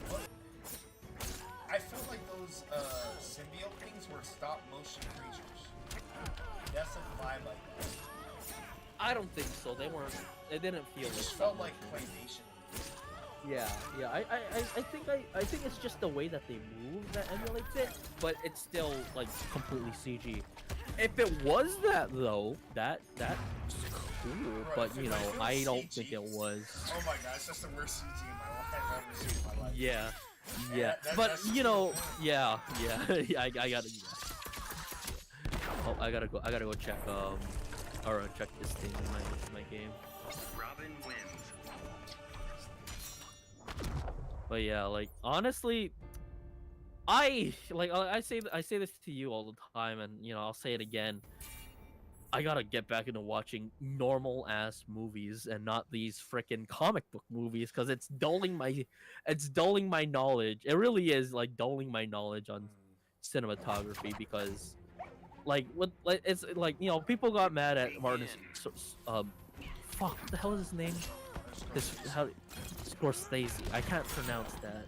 Sorry, but Martin Scorsese, when he said that you know Marvel movies like they're like you know they are what they are, but you know they're more theme park rides, roller coaster rides than cinema, and I understand what he means because you can't tell me he is wrong when there are literal videos on the internet of people yelling their ass off in the theater and not enjoying and just like sitting there and really absorbing everything in the film. The only movie that I felt like that, Shut it, clown. like watching in the theaters, there wasn't that much of a reaction and people were just enjoying and watching the movie. Into the MCU, I didn't watch Winter Soldier in the theater, so I can't. And you know, it probably wasn't that crazy back then. But Shang-Chi was pretty silent, except for you know the one or two jokes that got a reaction out of people, right? But like it's still like dead silent, like, and people were enjoying the movie. People were absorbing the context of how Shang-Chi and his relationship with his father was, and how he felt about doing what he had to do, because like he wanted to help his father and all, right? Yeah. Like there's still nuance in that, and people could still sit down and enjoy it, and weren't yelling their fucking ass off and enjoying the movie for being a movie and not or at least that's how I felt, right? And just enjoying the movie for being a movie and not like Yeah, I know what you mean. yeah. And I can't even talk shit about that because that's how I was when I was watching Spider-Man. That's different because it's like at least it's kind of building or getting a reaction out of you. Yeah. So I'll say, Yeah. that's kind of cool. I mean, honestly, what's the difference between like being joyful of it and like hyped than like people just sitting there crying when they see sad scenes and stuff like that. Yeah. You know, so at least it's eliciting something. But yeah, no, I still agree. Like, unfortunately for me, like, it's just hard to find a movie that's interesting, that's not that doesn't like pique my interest. Like I've tried to watch some other movies. Like there's one artsy movie I tried to watch, The Green Knight. Granted, it was shot really well. I like the scenes and all that, but I can't Like, finish okay, it. I cannot tell you the last time I've seen a non-comic book, a part like of a bigger You could have been part picture of the solution. kind of Only movie. the sea's Let me concerned. see. You know, Oh, You're headed what's for that the cemetery. Hawaiian movie that was Because- on Netflix for a little bit? Finding Ohana. Yeah, I watched that. That was But- pretty decent. I gotta say this. I gotta say this, man. Do Pixar movies count? Because that's literally like standalone Pixar movies that are just like its own kind of thing. Because the last one I saw was fucking Coco. Or well, in terms of it not being a part of a franchise, and it's just its own thing. I would say yeah. But it's like, well, like in terms of an actual real people movie, like a live action movie that's just its own thing, not part of any like a cinematic universe or franchise. You fight like a white belt. I have not seen one since Yeah, my no. film class. I think it's more mainly for me TV shows, like TV shows that are a little different or fall in the more like for me. I don't know why, but it's like with movies, I'm kind of like stuck on a path of like not necessarily Marvel movies, but like you know, it has to be some action in it. You know. Yeah. You know, I like it. I think it's because I like the idea of like the fight scenes and stuff. So I look for that. I look for how it's shot, how they compose everything.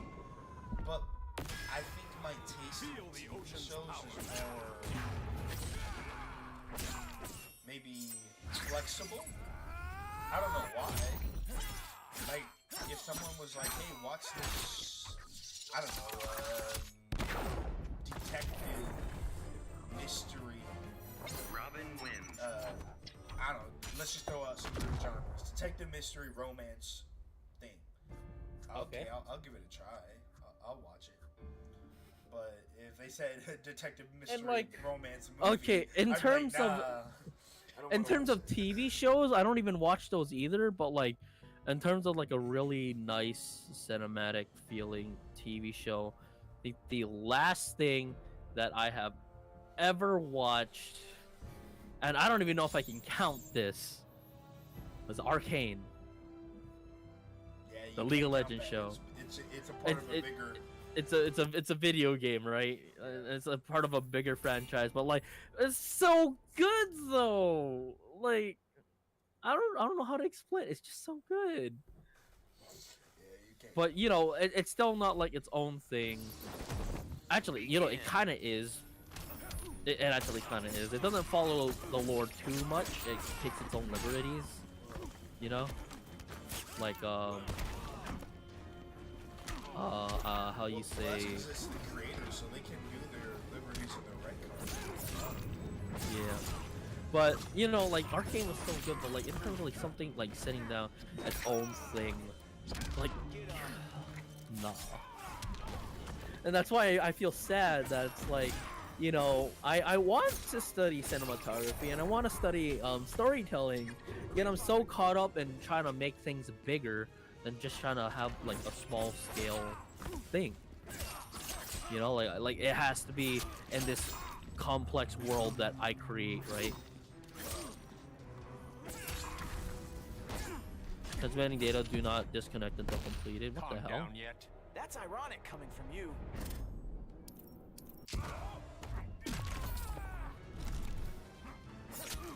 Huh, that's weird. Is my internet okay? Hello?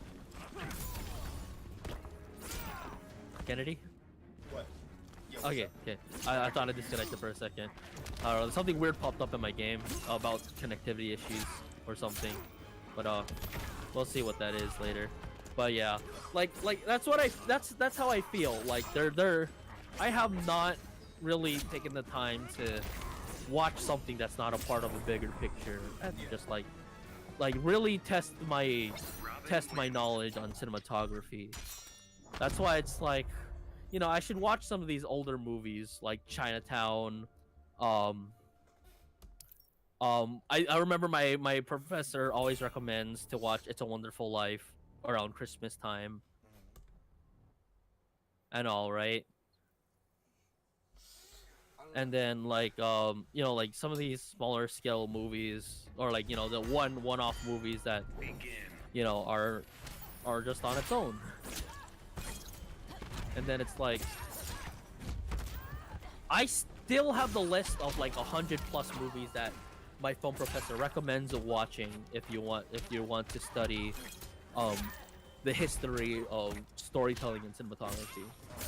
And I still can't believe he really recommends to watch, like, straight up, yeah, I don't, like, it's bad, but just watch it so you can understand why it's bad. Or What was it? Final Fantasy Spirits Within. That Final Fantasy that thing is, Spirits yeah. The CG one? Yeah, he recommends watching that because then, like, it's more or less like in terms of like storytelling and, you know, like and the story of it all.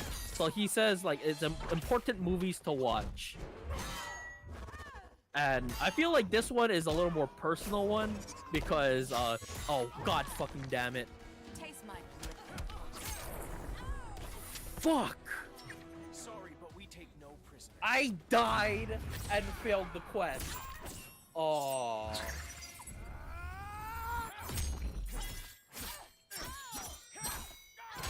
God damn it. This is what happens when your buffs are all RNG based. And literally, one of them was 90% and I didn't even get it. I got none of those buffs. God damn it. Oh well. So what was I saying again? Oh yeah, Final Fantasy Spirits Within was recommended for us to watch to understand how not to make a movie and how not to tell a story. And I can see why. when he asked if any of us saw it and say, do you know why it was so bad? I just said because it sucked. But you know, like that's not an appropriate answer. And he told me like, no, you gotta explain it. And he looked at me and like, really think about it. Why did it suck? And I just couldn't really think about it. The Final Fantasy fan in me said it had nothing to do with Final Fantasy, right? And then, you know, he said like think about it as its own thing, as its own movie. What about it was bad? And he says it did not tell a story. It did not tell a story, or at least not tell it properly. Because legit, they set up something about finding 8 to 9 spirits or whatever fuck many you need, and they're already on number 7. Like, we don't even start from number 1, we start from number 7. And it's like, oh, I see, I understand what he means by don't just say things, like actually like mean it.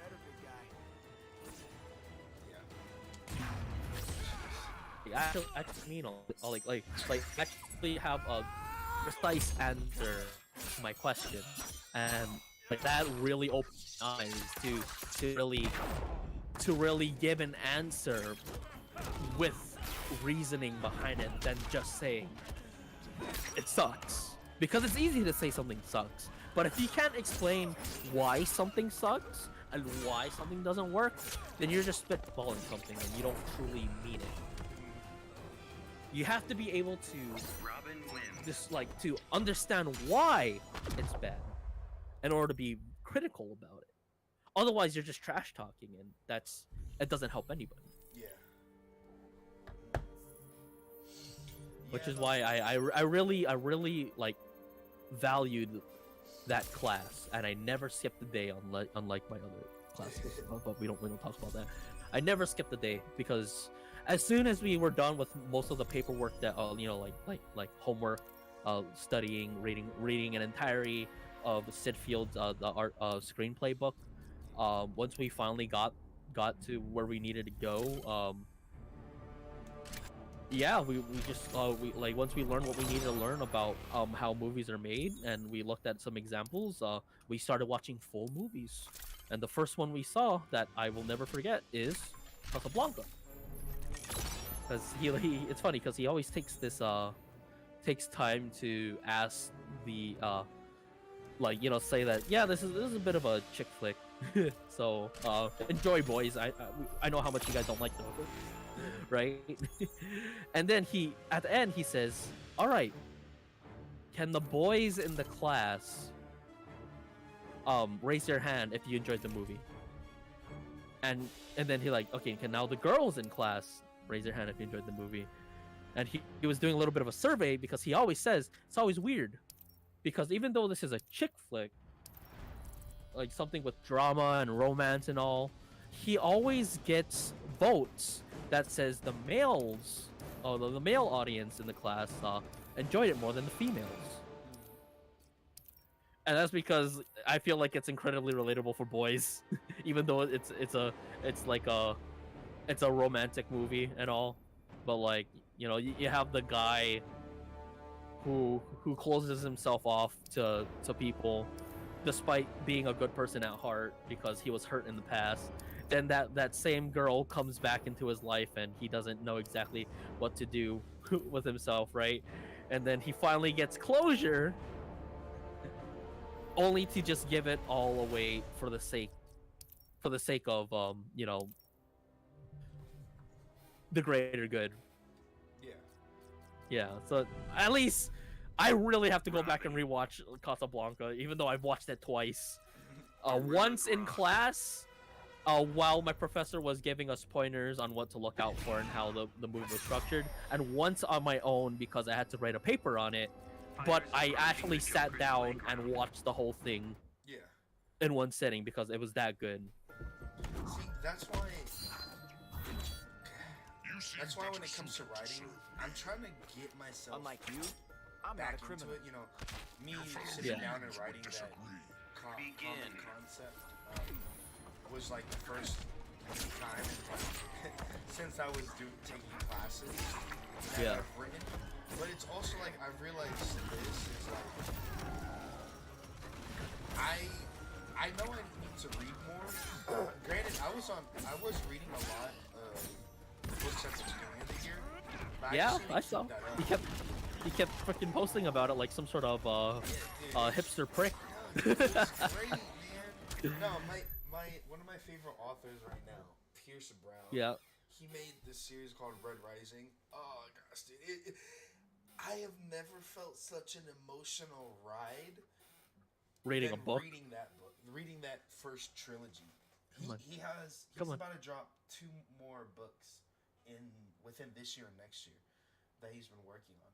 But like Come on, literally, come on, I come read on. book 1 and 2, and book 2 ended off on such Come a on. cliffhanger that I had to God fucking damn it. put book 3 down. Yeah.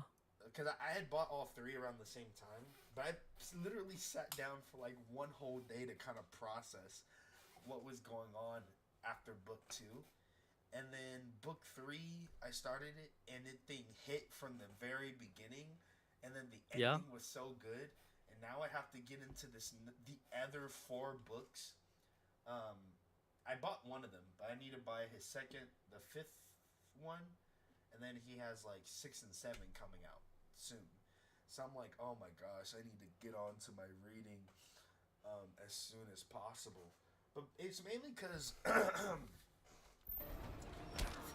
I just need to know how to write better dialogue. Yeah. You fight And like a then white belt. characters. I want to kind of get better at defining characters' motivations, their actions, and all that.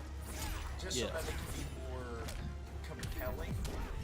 So that when they do make these like big, impactful decisions, Yeah. that you're drawn in as a reader, like, oh my gosh, like this character, I don't know, is putting everything on the line. And Yeah. now you see the reasons why. Oh my gosh, this girl is Who? gorilla. Gorilla Grodd. Okay, he's right there. You know, now that I think about it, what the hell is the team that makes all the Injustice and Mortal Kombat games? NetherRealm. Yeah, NetherRealm should be making their next game soon, shouldn't they? Because they just finished MK11 like 2 years ago. Yeah. Robin wins. Yeah. So yeah. So I wonder if they're gonna do another Injustice game soon. Because I know it's a tie-in with whatchamacallit and all. Oh, speaking of fighting games, okay, why don't we bring this up? You try out Multiverses yet? Multiverses? Yeah, the WB Oh no, I have not. I have not. party platform fighter game. I have not. Not yet. Is it good? I tried it with Josh, and we're enjoying it quite a bit. But you know, it's still in beta. There's still a lot that they have to fix. Tasmanian Devil's a fucking bullshit. It's on stream. Like, On you know, Steam? Meta Knights. It's on Steam, but it's a closed beta right now, so you have to Wait. get a key by doing Twitch drops. Okay. But its full release should be coming out soon. But Tasmanian Devil is the MK Meta Knight of the game right now, Okay, Meta Knight. Jeez. That makes sense. He has the same. or the name. Brawl Meta Knight. Yeah. Sorry, that's what I meant to say. But yeah, Meta Knight, because you know Meta Knight's spinning attack. So of course they gave Taz a spinning attack, but he can spam it. Constantly. And unlike other specials in the game that have cooldowns, this doesn't for some reason. So like everybody's so like, he has what? an infinite spin. Not really an infinite spin, but it's a spin that he can spam whenever he wants, and is not tied to cooldowns. Oh yeah, because Meta Knights, after he does his spin, he could. Yeah, Okay. he's put into free fall. But like we're talking about Brawl Meta Knight where he could spam that shit. Yeah. Oh, that's kind of disgusting then. Yep. That's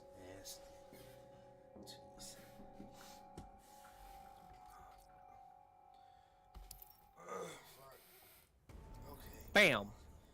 Jeez. So, I think I'm gonna end my streams because I've been up since like 3 o'clock. Oh shit. No, you're good. This is actually a pretty good stream because I went longer than what I wanted to, but we got a lot of topics in. Yeah. So, yeah, dude. You know what that means? We need to do this more often. We need to do this. Yeah, podcast mode, but we gotta do something together because I'm playing Monster Hunter. You're playing Injustice. We're not exactly on the same wavelength when we're talking about this shit. Not on the same wavelength at all. Yeah, dude. Podcast mode where we play. Like whatever's available. Honestly. Like, yeah. Me and Isaiah were playing Shinobi Strikers. Shinobi Strikers. Bruh, I'm not gonna lie, it's actually kind of fun, a little bit. Except Oh fuck! I gotta sharpen my. Except when you're pit up against a team that's higher ranked than you. That's the only sucker. Yeah. But yeah, Hell yeah, man. Yeah, we need to do this. Like I said, I'm gonna be streaming like every Monday, except for next week. I will not be streaming next week. But Mondays are usually around 9 or ish my time. Yeah. Is when I'll be streaming. But yeah, bro. For the end my stream. Thanks for hopping in on the stream, Micah. Yeah, no problem. My stream was fucking up, and I'm gonna go mess with you while I fixed everything. Yeah, no, for real. You messed with me that first time. I was like, does he not know that was me? Yeah, no, It's I like, need, oh. I need to check. I need a second monitor so I can see my stream stuff in it. Everything else. But yeah, man. I'm finna hop off. I'm at my stream, and I'll catch you next one. All right, man. I'll catch you later. Right, bro. Thanks. Shoot. Yeah. Shoots. Alright, yeah. So I put the link, Micah Blaze, in the chat. By all means, check him out. Check out his YouTube as well. Micah Blaze 17 on YouTube. I'll say this. He does a lot of edits of games and streams that he does, or just edits in general. Gosh, my voice is going away because I'm a little sick, but yeah, no, it's some of the best editing and content that I've seen out there. So by all means, check out his streams, check out his YouTube, subscribe. He's hit over 10,000 views, I believe, in total on his channel. So, you know, he's taking that step there. Until next time, I will see you guys on the 8th. I will not be streaming next week. But yeah, appreciate it. We got a lot of topics done, and I think I actually kind of did okay on Justice, even though I was just playing with AIs. But it was a fun time.